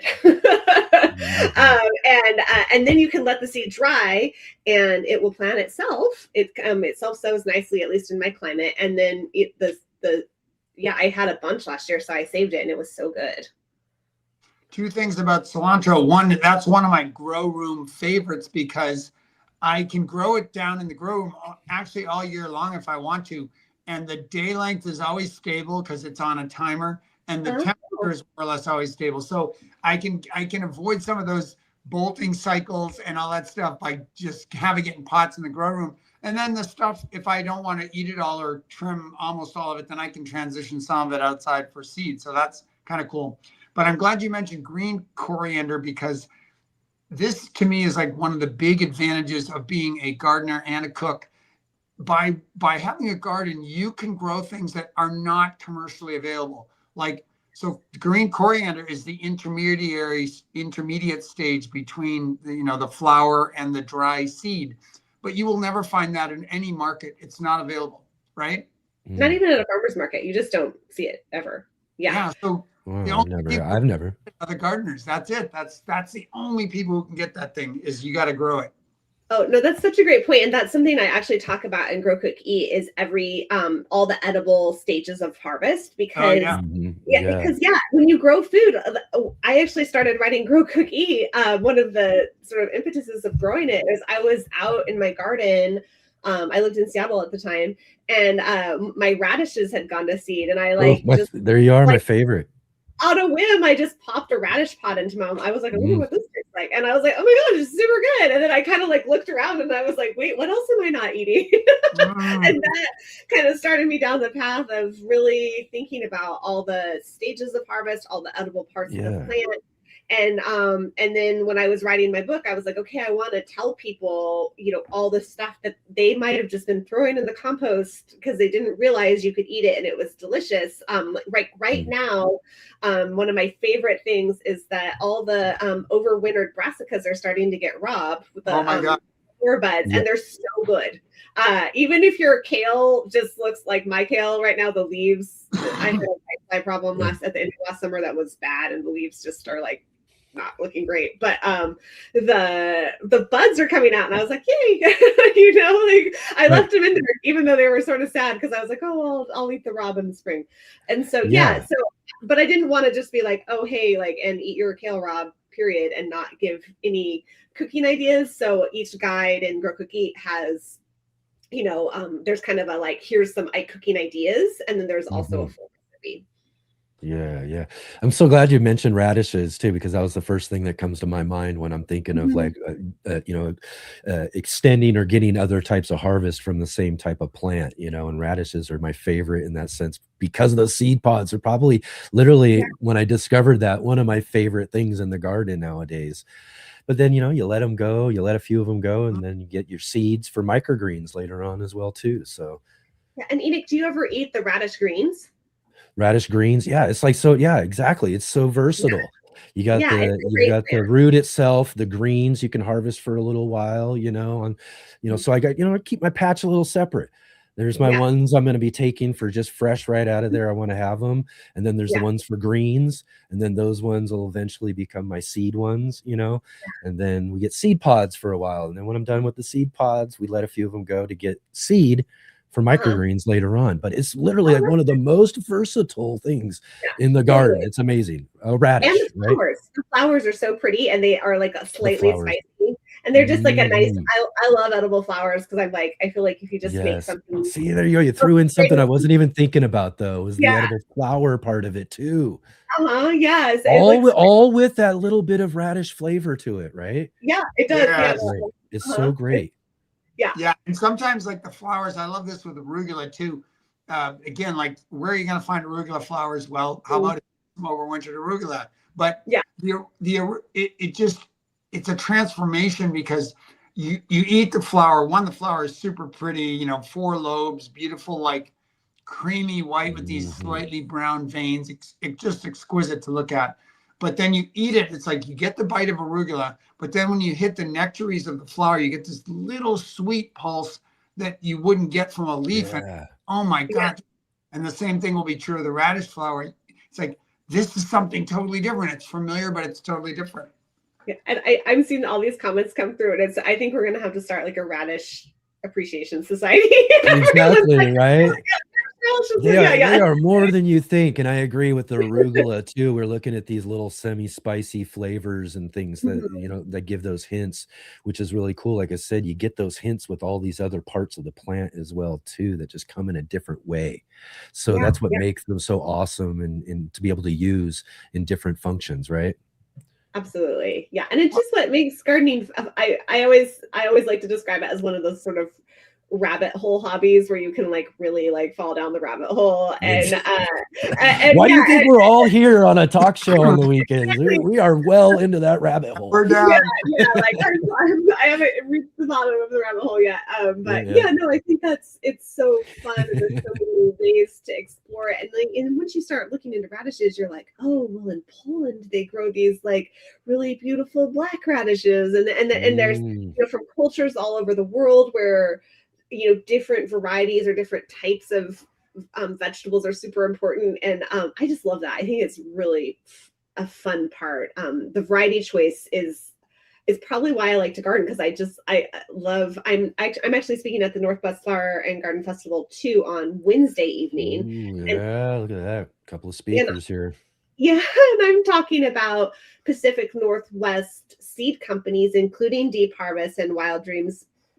And they're developing new open pollinated varieties. They're growing climate adapted versions of varieties that people love. And I got to talk to a lot of the farmers that of the companies that I'm talking with, and it was so fun because they're passionate about different varieties, and they're like, oh, you got to try this broccoli because it has great side shoot production, and they're out there, really selecting for stuff that they want to eat, and they know that market farmers are going to want to eat and gardeners want to eat. So I feel like, of course you can just go to the nursery and buy whatever seeds are there. But if you're a rabbit hole type of gardener,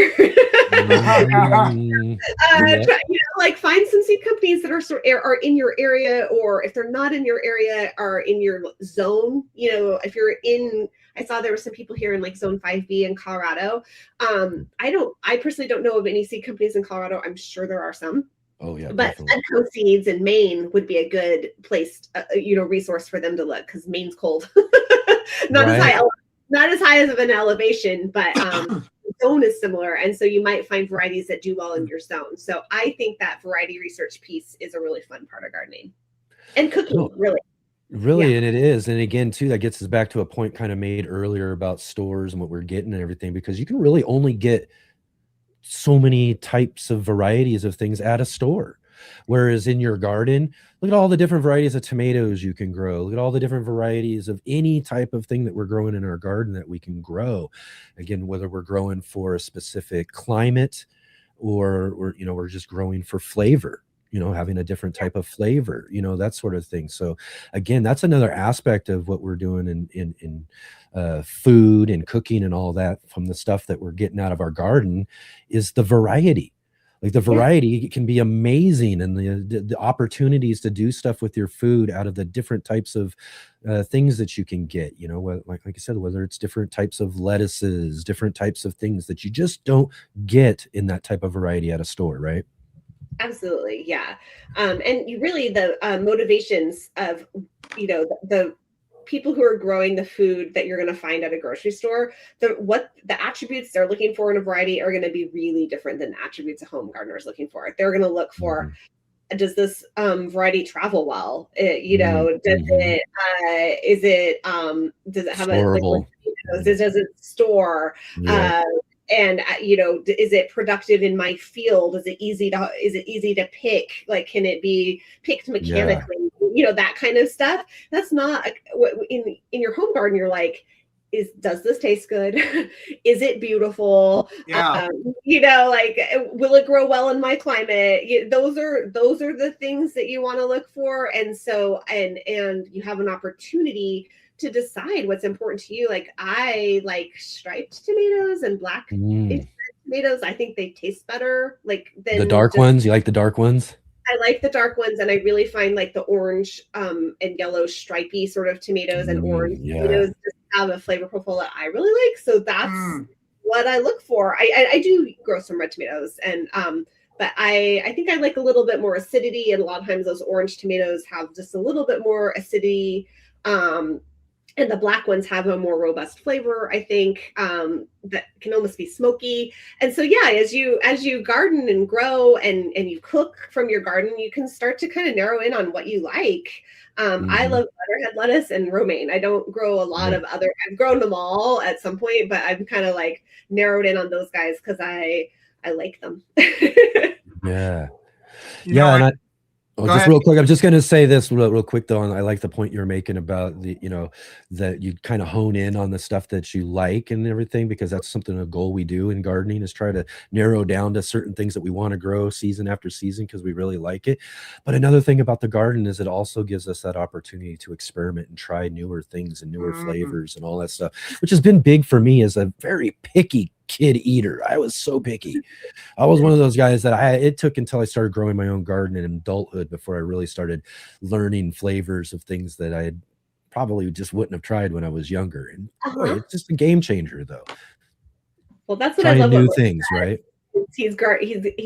I think kids are so much more willing to try something if they have a hand in growing it. And so I love what Mark does, because kids are, I think, if something's different, not just kids, people are like, and so, but if you've grown it, you're like, well, you're a little more invested. You'll try it. Yeah. That's a big point, right, Mark? Is that if you teach them to grow it, they're going to appreciate eating it more, right? Oh, absolutely. Yeah. I needed a Mark in my life when I was growing up. Yeah, well, hopefully I'm doing something to shape the future taste buds of America here. That's right. I wanted to just say too, Willie, that what's really cool about all these the varieties is that they're ever changing and innovating. Like, okay, just before this, I was trying to get some of my seed ordering done, and I was looking at Johnny's, and they have these new kind of, you talk about romaine lettuce, they have these new kind of romaine lettuce that are called Cosberg now. Cos is an ancient name for romaine lettuce. So that's, another name, a cos or romaine. But it looks like they've done some breeding with iceberg, and these are open pollinated lettuces, but they have a thicker leaf. They grow in a romaine form, but they have a thicker leaf. And I'm like, holy cow, there's a new lettuce, Cosberg. Oh, yeah, I know. I know. And if you really like crunch, that, which is important in a salad. Yeah, 100%. And I always talk, so my neighbor he grows the best tomato starts ever. I actually don't start seeds because I don't like it. I've done it a bunch and I don't like it. I wish I did. It's like my great shame as a gardener is I don't really like it. I'll start them outside in my little like cold frame, but inside I just I don't know. But anyways, my neighbor, he starts amazing tomatoes, and I am getting some tomato seeds from Uprising Seeds, which is based up in Washington State, because they partnered with this Italian seed company, and they're getting all these storage tomatoes. So they're tomatoes that you hang, and they'll last for months in the winter and ripen, but have good flavor. But so they have kind of that like grocery store profile where they're like thicker walled and like not as juicy.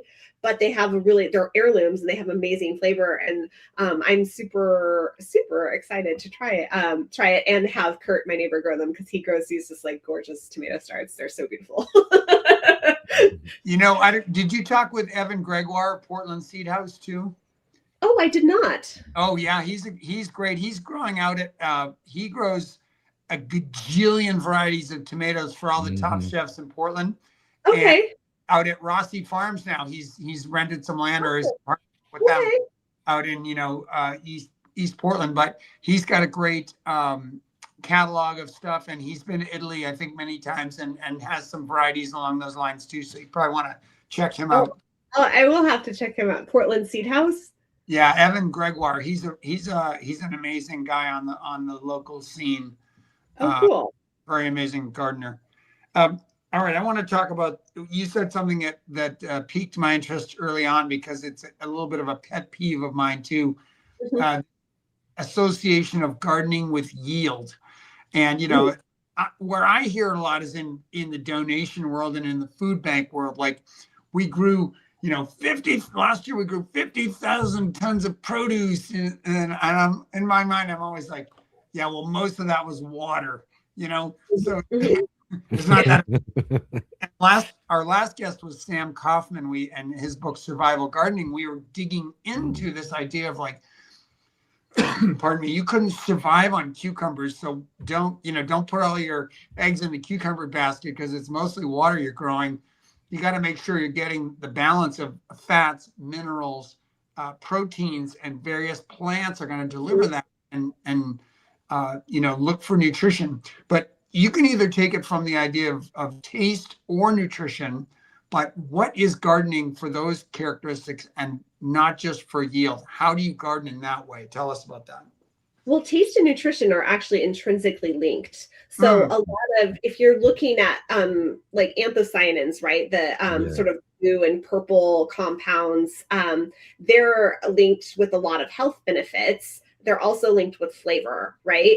And so typically if you have vegetables that are like deeply colored and healthy, they have more nutrition and they taste better, which makes sense, right? Like as they evolved, like people would be more willing to eat something if it tasted good and then if it also made them feel good. And so I think that growing your own food and eating it soon after harvest, you're going to have better nutrition. And in a garden, and I think that's interesting what you said, don't just grow cucumbers. I'm getting really interested in dried beans. And I'm going to grow a lot this year because I got squash. Oh yeah. It's horrible for them. Squash bugs. They're awful. We didn't used to have them. I had them when I lived on the East Coast, and I moved here, and like for 2 decades, I was like, "Yay, we don't have them!" And then we decimated my squash last year. Like we were on vacation, and I came back, and my squash were dead. I mean, it was like they were like gorgeous when I left, and dead. You got to head those off real quick as soon as you notice them, man. They are a battle for sure. And I actually talked with some farmers at the farmers market, and they said watering with neem so that the neem gets up into the vascular system of the plant can help.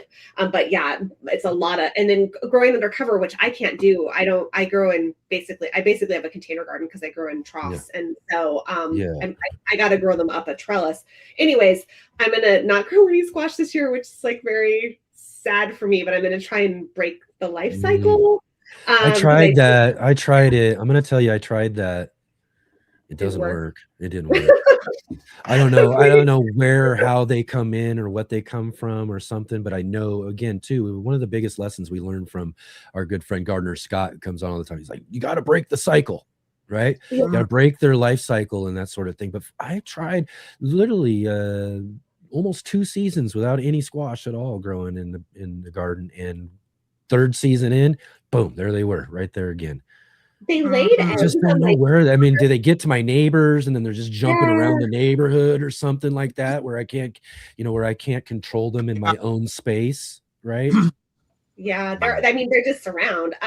So one thing, Howard Flowers is a farmer that I really respect.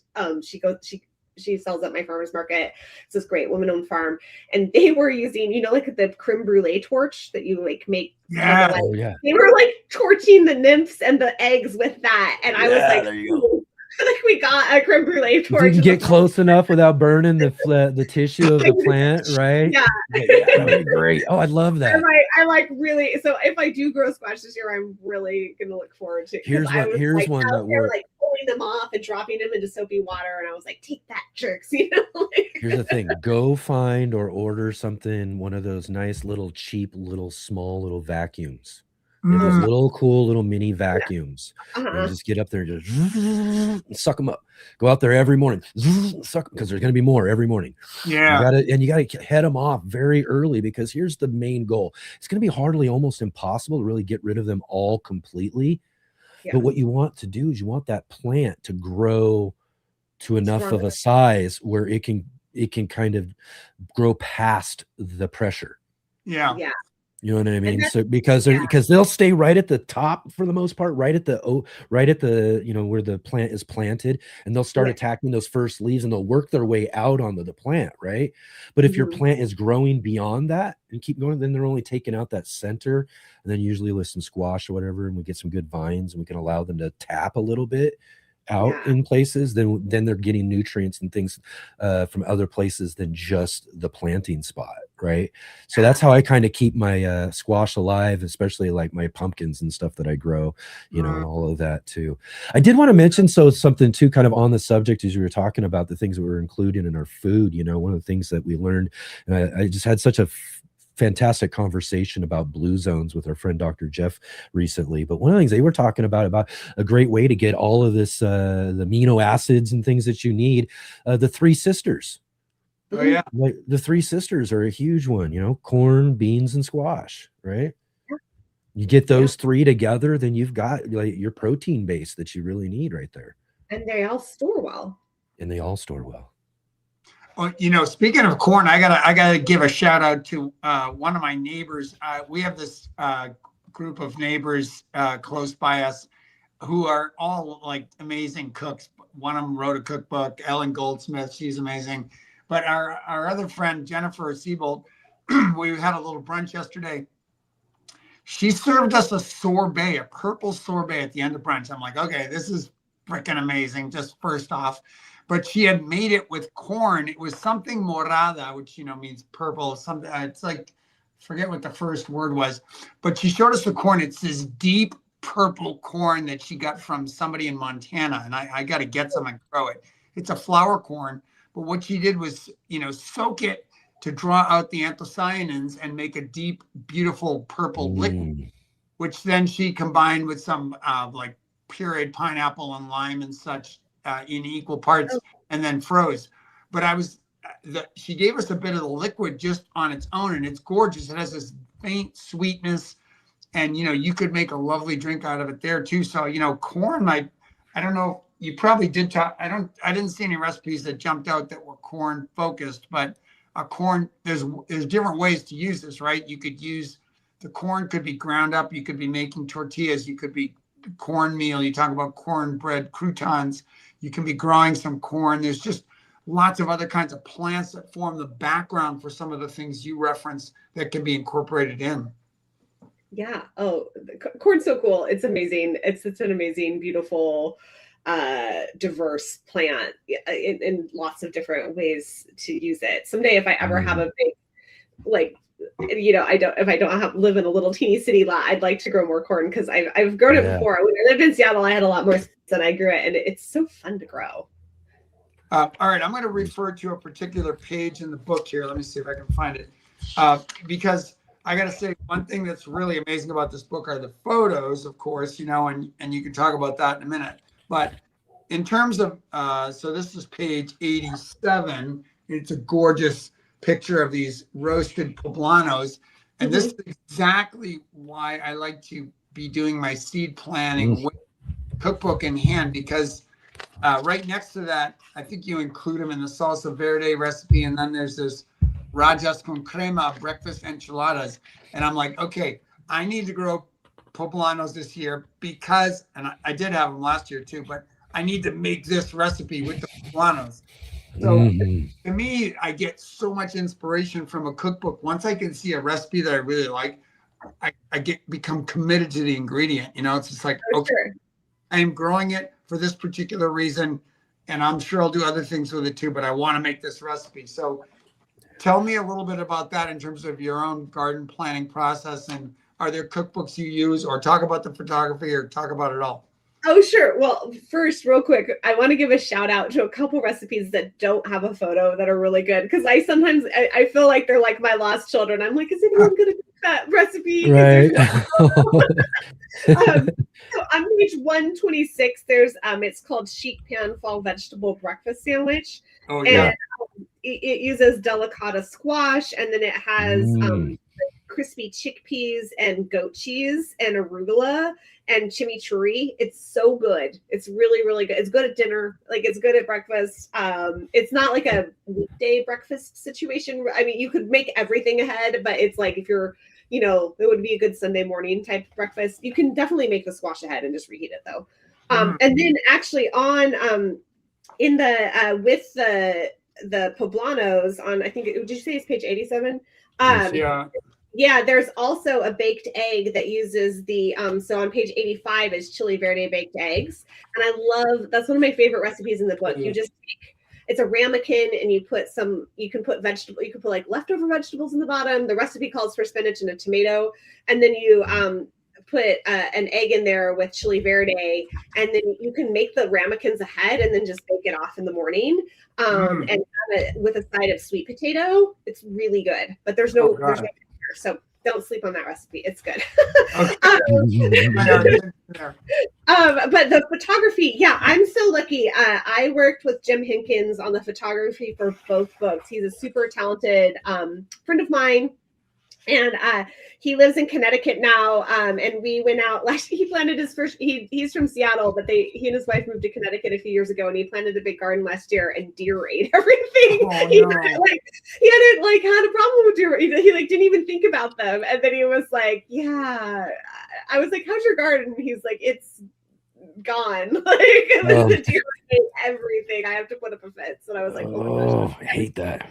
I don't have, at least I don't have deer in Portland right now. But yeah, we cooked and styled all the food, and so, you know, I'm not a food stylist. This is just you know, we tried to make it, the photo's beautiful, obviously, and like you'd want to eat, but it's also not beyond anyone's capability to make the food look like it is in the book. Another recipe that I really like is the Harlow breakfast burrito bowl. Harlow's a restaurant in Portland, and I really love this sort of version. It's a kind of my take on one of their breakfast bowls, and it has a bunch of make ahead components. The spicy black beans and kale is just a nice thing. That's one of those things you could make ahead on the weekend, and then you could use it in a breakfast taco. You could put it in a bowl. You could put it in a burrito. You could put it in a wrap. Like, it's it's in this recipe, but you don't have to just use it in this recipe. You could make a breakfast quesadilla with some scrambled eggs, and that, you know, like there's a lot. That's what I hope when people are going through the book, they'll like think about something and be like, oh, I could also use it in this way or that way. And I hope it just encourages people to start thinking about, you know, if they have something in their fridge, is there a way they could use it at breakfast to make their life easier, and so that there's no food waste? Because I think, you know, food waste is a huge problem. You make stuff, and then if like me and my family, not everyone in my family loves leftovers. Like, I will happily eat whatever we made for dinner the next day, but you know, not everyone likes that, and that's fine. But if you can reimagine it into sort of a new dish, I think that makes leftovers more palatable for people who aren't huge leftover fans. Well, I do like that versatility of your books. Shout out to my wife who just put the chicha morada from Peru. Janine, So thank you, who's watching. We got Janine in the crowd. Awesome. But I will say this though, again, like part of this cookbook, there's sometimes it's just the hand holding and just the permission. So like you mentioned, just like flat up, have a salad for breakfast. It's just a regular, like a dinner salad, but have it for breakfast. And sure enough, I went to the fridge the other morning to get ready for school, and I look in there and I see like a little half a quart size Ziploc bag of our leftover salad from the night before. And I'm like, Willi Galloway just told me I could eat this for breakfast, so I'm going to. I love it. It's great. So it's kind of like it's that voice in the head, you know. It's just like a Mm-hmm. Well, and I like to joke too. I like to say that, like, if you don't think something's breakfast food, just put an egg on it, and then There you go. Right? It's just that's simple, right? So that sometimes I will do that. I'll just like reheat. I had some leftover enchilada. I went out to dinner with a friend, and then I put an egg on it the next day. And it was there like, you go. That's the way to go. Again, though, too, I do want to also acknowledge one more time, though, too, because it's something about these books and all of these great garden books, especially a recipe book, is the photography. So big, huge shout out to all the photography and all that sort of stuff. Really, really great. Also, did want to mention too about the poblanos. I mean, I grow 3 plants every single year. They have their own spot and everything. They're called my Tres Amigos Poblanos. And, I like that. Yeah, they're my 3 poblano friends, because I'm definitely have to try that, because I love poblanos and chili rellenos and all these sort of things that you can do with them and everything. So this one's definitely going to be a great one. But it leads me to what I think was my favorite part, and where I got to trying a few things myself was in the sandwich wraps, tacos, and burritos. You know what I mean? I love Mexican food, for one. When it comes down to it, it's probably one of my go-to places if I'm going to pick a restaurant or something, if I'm going to go there. Yeah, me too. So this part really hit for me for sure too. I mean, we tried some tater tot breakfast burritos, the curried potato breakfast, and being able to interchange things, like you said, though, too, because this is kind of the point of getting in as well. Talk a little bit more about these specifically, but also that's something you talk about in the book, is this, and Mark was touching on that too, is that you've created this to be really versatile, you know what I mean? And to really utilize some creativity, or just really, in some sense, just throw some things out there, right? Interchange some stuff, do this, do that, not any of this is concrete. If there's something in there that you don't have, but you've got some of this, throw it in there and give it a try, right? Or totally, or you don't like it, don't use it, or you don't eat cheese, like use a vegan cheese, or leave out the cheese. I wanted it to be really flexible. The tater tot breakfast burritos, my son's on ski team. We have to get up at like 4:30 in the morning every Saturday to drive up to the mountain. And so these are like go-to for us, because you can make them ahead of time. As he likes to point out, tater tots are technically a vegetable, but they do. I kind of guzzy them up with some vegetables that are around seasonally right now. I actually think one of the most flexible is these wraps. And so basically there's like sweet potato with some sausage, some egg, and some spinach, and you can put some like salsa, and then you just fold them up into a little handheld pocket. Yeah, that's on this one here. Yeah, like that looks like this. And this is a great vehicle for when you have just like random bits and bobs kind of in your fridge. This is a great way to use them up. Your quadrant system is absolutely genius. I love it. But there must be an urban planner or an engineer inside of you too, because this idea of like, we're going to keep one quadrant free, we're going to slit it down the middle, we're going to go 1, 2, 3, and we're going to fold it like this. It's like, oh, that's so that was a major discovery for me too. It was. It literally is. It's a game changer, really. Yeah. Well, yeah, I actually saw these. I'm sorry, my kids just left me a note. I'm going to the gym. Sorry for the like. No, I kept seeing like this kind of wrap situation on Instagram, which is where you see all these recipes, and I was like, oh, that's kind of an interesting way to like. But they were folding them in a different way where there was like more open sides, and so stuff would fall out. And so I actually did experiment with how to fold those so that it would be like a pocket that like an open faced burrito sort of. And what I actually like about those is you can kind of, after you make it, you can kind of squeeze it a little bit, and then you can stuff some more greens in if you want. Oh, there you go. Yeah, that's genius. That's one of the genius parts of this book. Just some original interpretation on a classic. That's right. Yeah. I don't, Enoch, I don't know how much time we have left, but I just want to talk a quick bit about the last 2 sections of the book are actually some of my favorites. The simple sides and the tasty extras.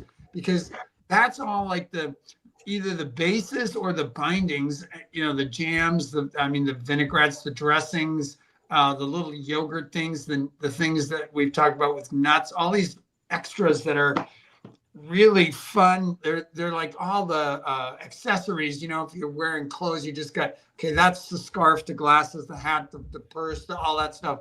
But to me, some of the most exciting stuff, and lots of opportunities to use garden stuff in there too. So maybe talk about one of your favorites from that section. Oh, sure. I really like the herbed labna. So labna is like a yogurt cheese. It's kind of like, it's a little thicker than Greek yogurt, and you could use Greek yogurt if you can't find labna or it's too expensive. It just has a little bit sharper flavor. But yeah, it's a really nice dairy. So it has some protein. And there's a few different sort of dairies that have things mixed in. There's the labna, there's whipped feta, there's the whipped ricotta, all those sort of dairy that has herbs and lemon and stuff in. You can spread those on the bottom of a plate and then put vegetables on top and kind of just, like take a little bit of this with each, spoonful, you get a little scoop of that flavor. And so I think they're a really easy way. You can make them ahead. They last several days in the fridge, and it's a really easy way to amp up the flavor on all sorts of stuff. You can put it on toast, you can sprinkle it over salad, or you put it on the bottom of the salad if it's a more creamy version. So I like those a lot. I think the boiled eggs is a really nice, most people know how to boil an egg, but if you bring water to a boil, I would say that my hints there are use room temperature eggs. So yes. If you want to, if you don't have your own chicken, if you have chickens, you probably have room temperature eggs anyways. If you're buying eggs from the store, you can just leave them out overnight so they're room temperature in the morning. And then you bring water to the boil and you put the eggs in, and then there's a photo that has them at like, this is a 6-minute egg, a 7-minute egg, an 8-minute egg, and you can be like, oh, that's the level of doneness I like on my egg. Yeah. And if you have in your household, if you have people who like different levels of doneness, like someone who wants a runnier egg, you can pull it out at 6 minutes, and someone who likes a jammy egg, you can pull it out at 8 minutes. And I think that's a nice skill to have. And then you can put them in ice water, sort of shocks them. And then if you have trouble peeling eggs, sometimes if you peel them under running water, I find the shell comes off really smoothly. That egg picture actually is my favorite picture of the book, and tell Jim I would buy a framed copy of that if he wants.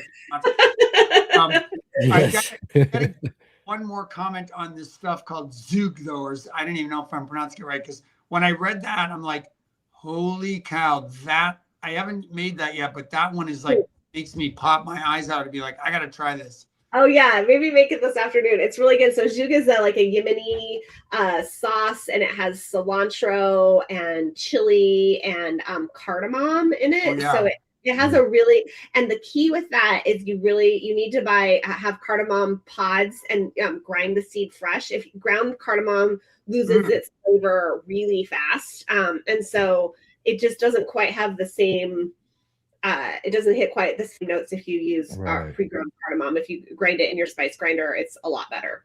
Yeah. Oh, like wow. Fresh. Peppercorns. Well, you mean to tell us that fresher is better? Who knew? Yeah. Exactly. Okay. And real quick here too, and I guess we did kind of mention also a little bit, but we can't not talk about breakfast if we're not talking about a sweet start. Your chapter 5 in this, as you kind of, because of course a lot of it's filled with a lot of these really great recipes and everything. But a lot of folks like a sweet breakfast. I mean, that's what people think about when it comes to a breakfast. You want to talk about some of the recipes and things that you got here? Oh, sure. Well, I think smoothies and different things as well too. Well, so I think from a make ahead perspective, roasting some sweet potatoes is a nice thing to do because you can do the orange sweet potato waffles are super good. They're gluten free. And you can make those there, and you can make them ahead and put them in the toaster oven. I really like this sweet potato bowl that has and you can put seasonal fruit. So this time of year, I like to use chopped apple or pear with some granola on top. And then the smoothies, smoothies are great. They're kind of the classic way to sneak veggies in. And my one hot tip from the book is instead of using ice to make your smoothie thicker and cooler, you can use plain riced cauliflower, also called cauliflower rice. And you can buy it at the grocery store and just put a half cup of that in instead of a few cubes of ice, and you get an extra like serving of vegetables. And it just make sure you buy plain, because there are some that have like sesame oil and stuff on it. It's not going to taste good in your smoothie. But so I think that's nice. And then overnight oats are really great, especially a lot of times kids like overnight oats a lot, and those are easy. The recipe is set up so that it's for one serving, so it's really easy to scale it up or down depending on how many people might be eating the oats, and it's a pretty generous serving. So if you make one serving and divide it between 2 people, then just add some more banana on top, or you can kind of just shoot up a little bit to make it 2 servings. You got one good last question there for Willi today. I have one recommendation. A recommend. You're going to partner up with Amy Stewart, who we're also hoping we'll have as a guest. Yeah. Oh, I hope you have her too. She's great. Her book Drunken Botanist. I'm thinking you guys need to come up with veggies for boozy brunches and come up with a whole. That's definitely for Saturdays and Sundays. Let's hope that's not somebody's start to the work day. But I think that would be an incredible book. That would be really fun. Yes, definitely. Better than with wicked plants. Yeah, I don't want to kill anyone. That's right. Exactly. Like wicked plants. Yeah. Anyway. Yeah. Right on. And real quick here, though, too, because you did share some really cool pictures of your garden here. Let's finish up here real quick and take a look at and have you tell us a little bit about what you got growing on in your garden here. Okay. Yeah. Oh, yeah. So I took kohlrabi, which I think is a really fun. I love it. It looks like a UFO. I mean, you can eat the greens. You can eat the little, I don't even know what to call it. The bulb. Like the bulb. Yes. That's all I can come up with too. It's on top of the soil. But I love it. I also I love butterhead lettuces, and then peas. I always plant them too close together, because then you can pinch out every other plant and use the shoots in salads or on top of not like better than pea shoots. I saw someone earlier said they had some pea shoots on there. I saw they were having lunch with some pea shoots on top. So so I love that. This is my little garden. So when we moved into our house, our entire backyard was like paved with asphalt, and where the garden is, there was also a decommissioned oil tank. So I can't really grow in my soil in my backyard. So we planted all these. We put a trough garden in. So I have 6 troughs. And then I have my herb garden is we put gravel all around the troughs, and so then I plant my woodier herbs. I planted directly down into the gravel, and so here you can see there's some thyme and a tricolored sage, and then a green and yellow bicolored sage there. And I like that. It kind of softens up the edges of the troughs, and and then I have lots of fresh herbs. So that's a picture of my garden from, I think that was a nice garden like that is very looks nice and modernist, clean lines, very aesthetically appealing. I do kind of like growing in the ground myself, because like you was saying earlier, then you can get in different growing points with your squash, and I have a little bit of trouble growing. Like I can't really grow cabbage. It just takes up one cabbage takes up the entire trough. Yes. That's like really big. I just don't have I don't have a ton of space for them. So but I do love my little garden, and I managed to trellis a lot. So I do get a lot out of it. That's the key right there. Trellising and growing up in our small spaces for sure. Well, right on. Excellent. I mean, just how wonderful. I mean, the time again flies by really quickly. I just can't believe it. Here we are at the end of the show already. But it's also real quick too, you have mentioned already, and we do got one more picture slide I want to put up here, because you did write another book called Grow, Cook, Eat, A Food Lover's Guide to Vegetable Gardening, as well as, of course, we've got our Veggies for Breakfast. So 2 great books here written by Willi Galloway.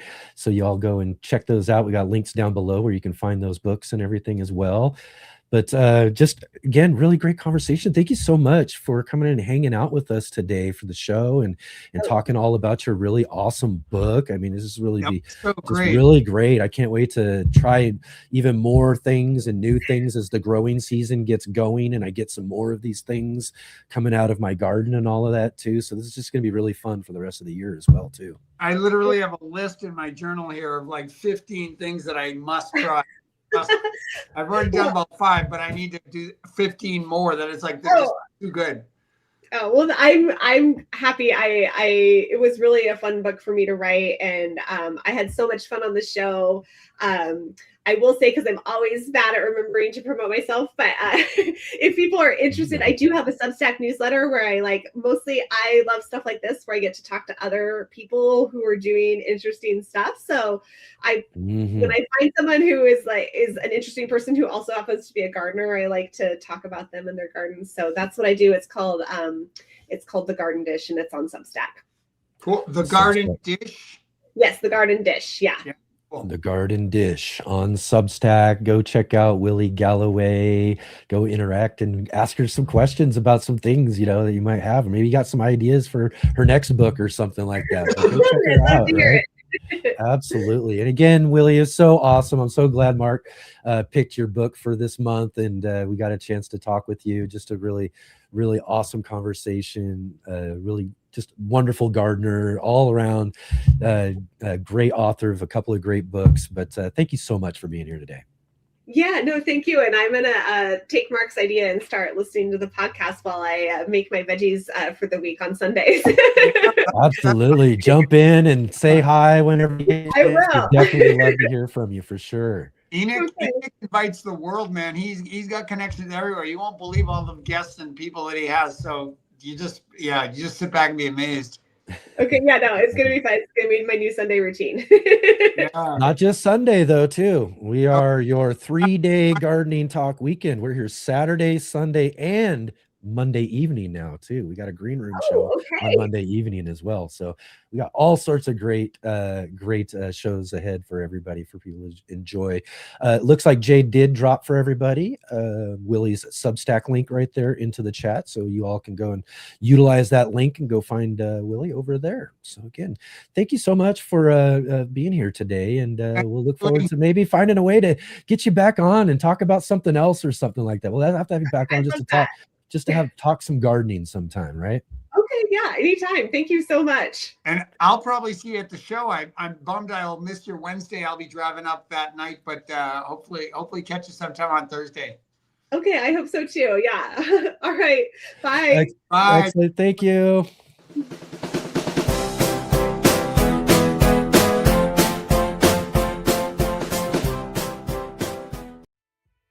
Hey gardeners, thanks for tuning in to our show today. We'll be right back at it here in just a moment. I just wanted to take a second here to highlight our regular videos and features here on the Urban Gardener channel. Our weekly garden journals,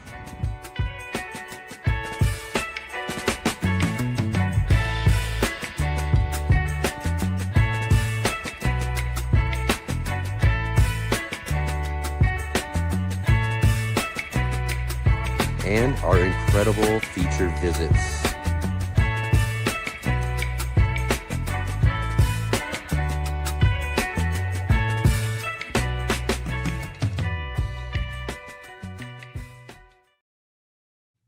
All right, here we are, Mark. Oh man. Wow, again. I did my taste buds. I mean, I'm just like salivating now. It's like, gosh, I gotta go get something. And I'll tell you what, again, too, we got to work through a lot of this sort of stuff here, too. And this is my biggest problem hosting a show like this. It is so hard to pull the plug on the interview. You know what I mean? It's so hard to end it. I just want to keep talking. I want to keep going into more and more and more. But, the hour does, or the show does wind down at some point. We're prisoners of the construct of time, Enoch. We could have kept going. That was such a great conversation, but somehow we had to yield to the clock, right? That's right. Yeah, sometimes you just have to when it comes down to it. But again, everybody, go get yourself a copy of Veggies for Breakfast, our feature book for this month here, February, and just really wonderful, awesome recipes. You're not going to be disappointed, and this is literally going to help you find a way to utilize all of those just amazing things that you're all growing in your gardens. Because I know we got some just absolutely fantastic gardeners out there right now. So this is going to give you some really, really awesome ideas on what you can do to include those things you're harvesting out of your garden into the most important meal of the day. That's how I've been pitching it all month, putting them into the most important meal of the day, right? Yeah, well, for those of us, you were just telling me earlier you don't like breakfast. I'm not a bunch of them. I do try every now and then, but it is that's what they say. Enoch's engaging in a little bit of double speak here because he was telling me he never really liked breakfast, so here he is now. I do like breakfast, though. I will say this. I do like breakfast. It's just not something I normally get into and do. I am more of a natural, like intermittent faster in a way. It's later in the day before I start feeling hunger or any of those sort of things. So I kind of ride along with that most of the time. But there are times when I just enjoy and really want a good big breakfast, it's sometimes. So I do like a breakfast. It's just not all the time for me. Willi could totally rebrand this book anytime she wanted by saying veggies for breakfast for lunch or veggies for breakfast for dinner. I mean, any of these things will work at any meal. They're just right. Universally good stuff in here. So yeah, there's nothing more fun than having breakfast for dinner, right? So now we have that much. So we used to bake for that when we were kids, right? Come on, breakfast for dinner. Yeah. Awesome. It's fun to play around with the notions of time, though, and that we have, it's like what is permissible at this meal and what is permissible at that meal. So I think this is the fun of this book is that it's a rule breaker and it helps us look at a meal that we just don't look at very much in terms of associating it with the vegetable garden and say, oh yes, now it is full of vegetables. You can make your breakfast full of vegetables. Yeah, absolutely.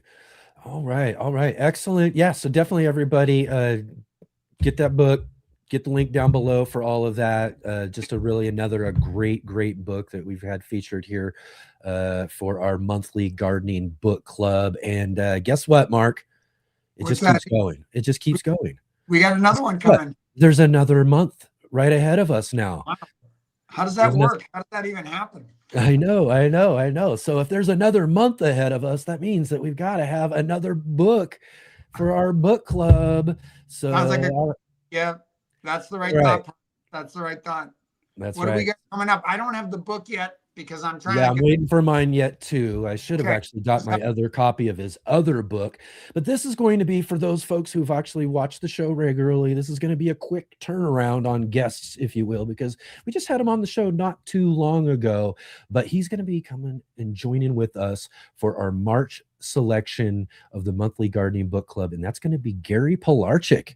Great. Yeah, one of the OG gardeners of YouTube, man. I'm telling you, this guy I've been learning from for a long time. And we're going to be reviewing his book, Growing an Edible Landscape.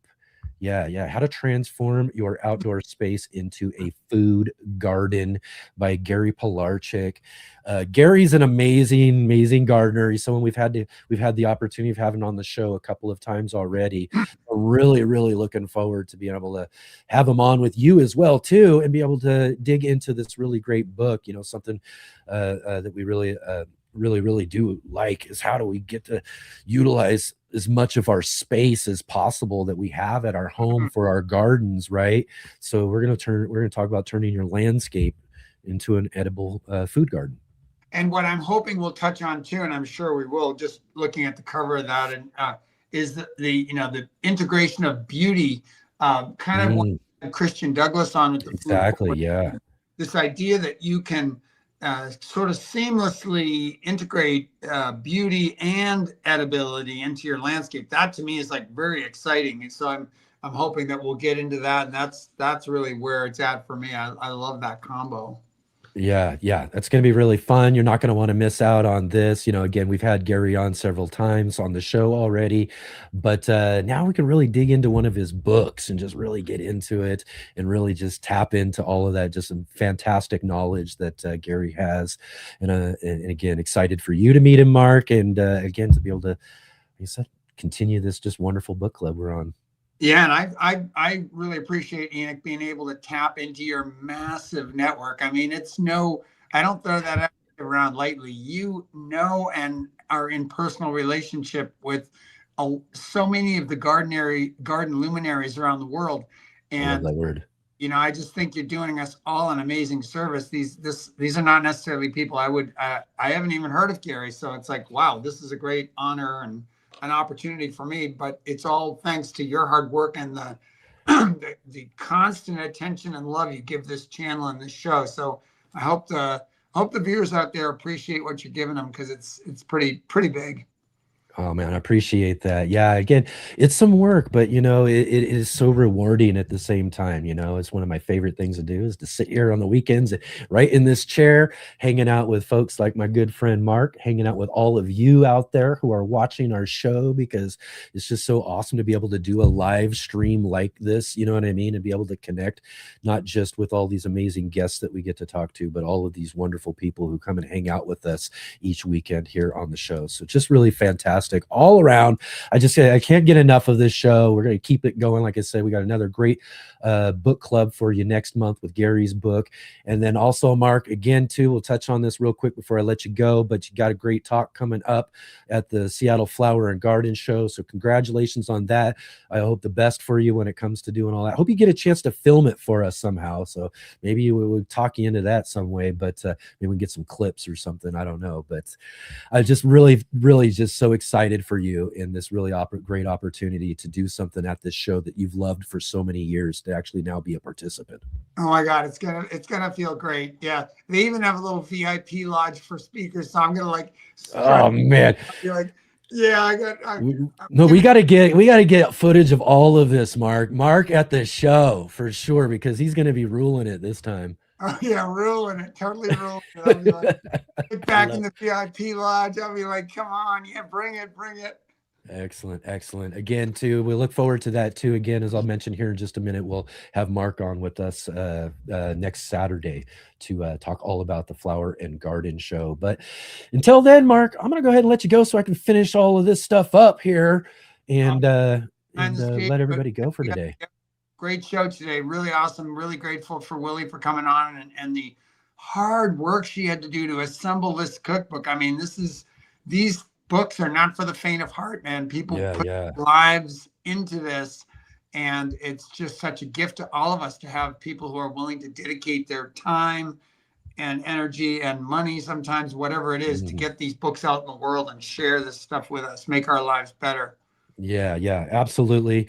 Definitely, again, to go check out that book. All of our authors, though, too, again, they put so much energy and work into these books, as you said, but especially like a recipe book where she was talking about, I got to cook all this stuff up. I got to be feeding people and getting review, all this sort of stuff that goes into it. So yeah, absolutely. Go show her some support. Get this book. You're not going to regret it.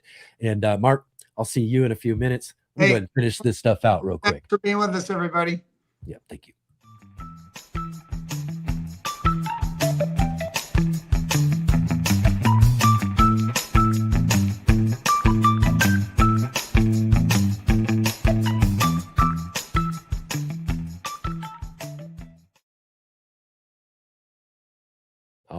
All right. There we go. Another show in the books here, another book club in the books, if you will. But yeah, great book. And for this month, Willi Galloway's Veggies for Breakfast. Go grab yourself a copy. Look for next month's book club coming up here as well, too, third Sunday of March. We're going to have Gary Pilarczyk talking about edible landscaping. If you didn't get a chance to check out last week's shows, too, real quick, let's run through this. Let's talk about what we did last week real quick. I mentioned we had Gary Pilarczyk on the show from the Rusted Garden. He was with us.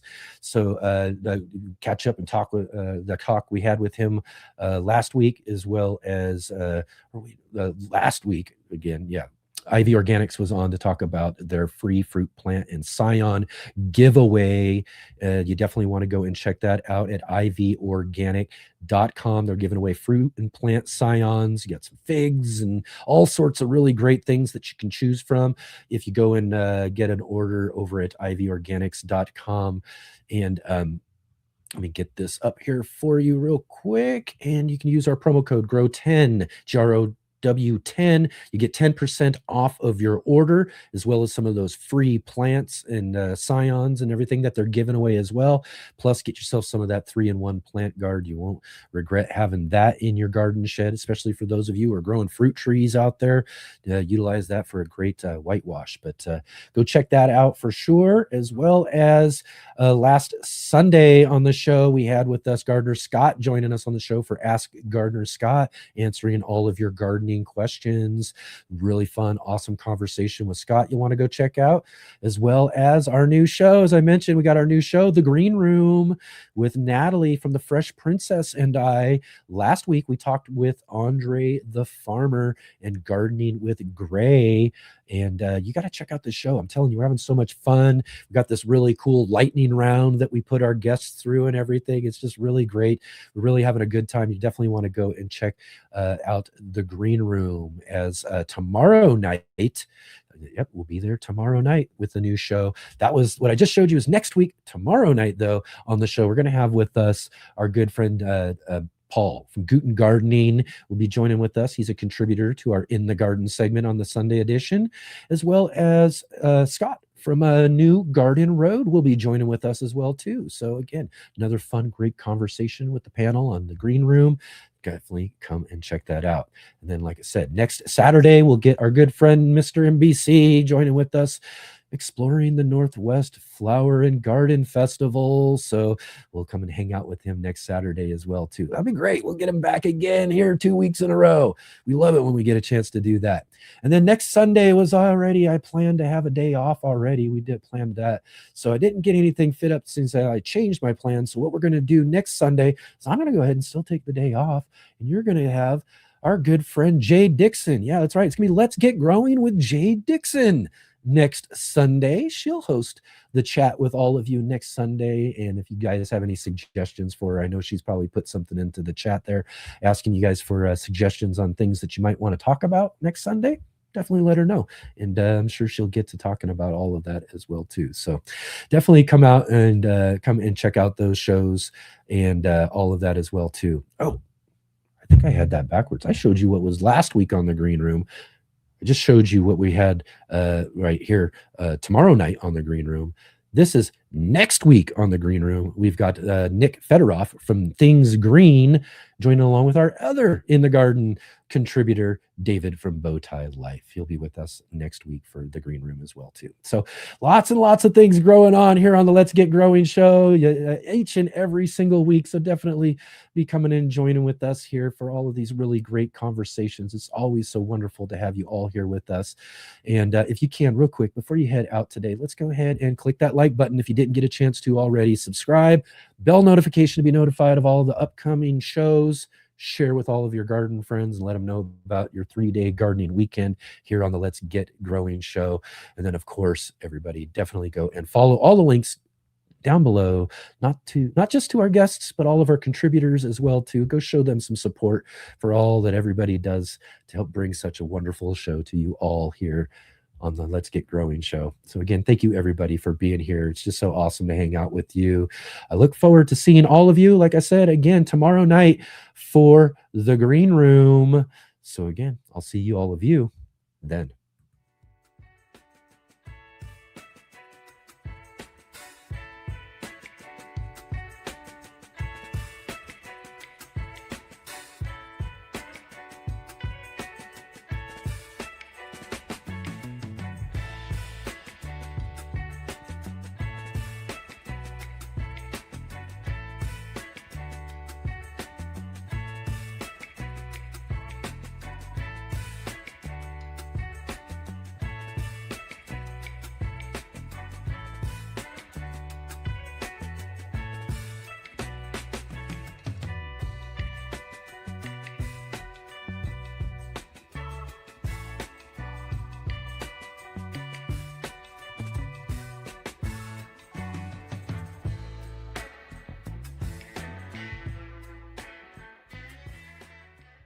Take the run. See you on the flippy flops.